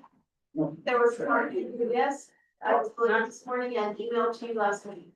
Not here, not for me anyway. All I had was the one, I got it. the one to sign, that's the one I have. So then I need a motion to approve professional service contract for FY 24-25 And 25-26 was for Theo Brown and Gil, the auditors, auditing service. So moved, Madam Chair. And a second. Any discussion? Madam Chair, I feel, well, argue that we should just approve one again. If we're gonna have discussion, that's how standard best practice is on RFPs. Mr. Garcia is here, Dr. Shields is here. President Linder stated that they wanted renewal. I don't know why we're going outside our box on that. It's not that it can't come back to the board or move on for another year. It's standard best practice. If it's not being any price change and it's not changing anything, they're still on contract for 2 years if we renew it, but in my understanding of RFPs, and I don't wanna start deviating from that, because long and behold, we'll do this one, then we'll start doing something else. And before you know it, we're giving people 2 or 3 years, and then we're gonna have some legal issues, maybe. They were awarded, if you can go back and look at the RFP and the language, every RFP is a little bit different. This was an RFP that was done right before, this was an RFP that was done in that spring of May 2024. And, and There's a motion for information. Madam Chair, the motion on the floor. That's We got discussion, so this is discussion. well, we're having discussion. Yes. Totally with my friend or I just want to stay with best practice. I'm not trying to. I think we mentioned something. As we launched it for 3 years, No. You only have 2 years or for 3 years. but standard RFPs are usually renewed annually for their, and a time frame that comes up so that they renew and keep. Not gonna change their price, because their price is locked in for the RFP, but it's the best receipt of the board, I'll do it. And I'm Secretary Dominguez, I have to disagree with you. I believe we need to continue with this and the, although it would take effect in the fall, and I hate that, but yeah. Since it's this year, it follows through. Well, my concern is that we've already started, we're submitted one of them, we're starting on the other. And maybe in the future, when we have our audits done on time, then we can go to a 1-year contract with the audit. I think that we can do, but being behind. That's what we would have to do. So this one would only last until 2026, June 30th, 2026, which is right around the corner, actually. Oh, physical year, This could not. right. Is the November. But this would be 2 years from now. April 14th until 2020. no, it's just for not, it's not a time thing. Okay, it's just to do those those. audits. All right, then that makes better. I think it's a fall, 26. Right. So we own for you. And then it's 2025, we own for it, and We paid, we've been paying them. there's but the way it's showing here, fiscal year 25. July 24th, that is the. That's just giving you the years of what the audit is. But it's not, it's on patient. The So actual work, you want to extend it to 27? To June 30th, 2027, so the 2 year. No, not really, just to cover 2 years of audits, right? we want. That's correct. 26 audit. Right. So hopefully it'll be done way Before that, the 2 years. Let's hope. So, yeah. let's hope that. It'll probably, the time period to get everything done will probably go into the calendar year of 27. But it's for the fiscal years 25 and 26.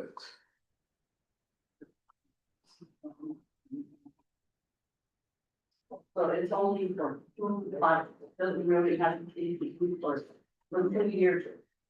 Right. And this one. No, but it's just the way it's written, it actually means for 2 years of audits. I put a anticipated schedule, as you can see on the back. And it will go through the period of probably June 30th, 2027 time period, what it'll take. So, if there isn't any more discussion, can we have roll call? Madam Chair, Dr. Phyllis Martinez. I vote yes with a clarification that after this, we get our audits on time. Submitted on time, then we can go over 2-year contracts. I mean, 1-year contract, I'm not saying. Madam Vice Chair, Yes. Luis Martinez. Secretary Martin Dominguez, Yes. trustee Andrea Sadi, Yes. trustee Richard Hill. Trustee Rolando Legrano, Yes. trustee Rosalie Ortega, Yes.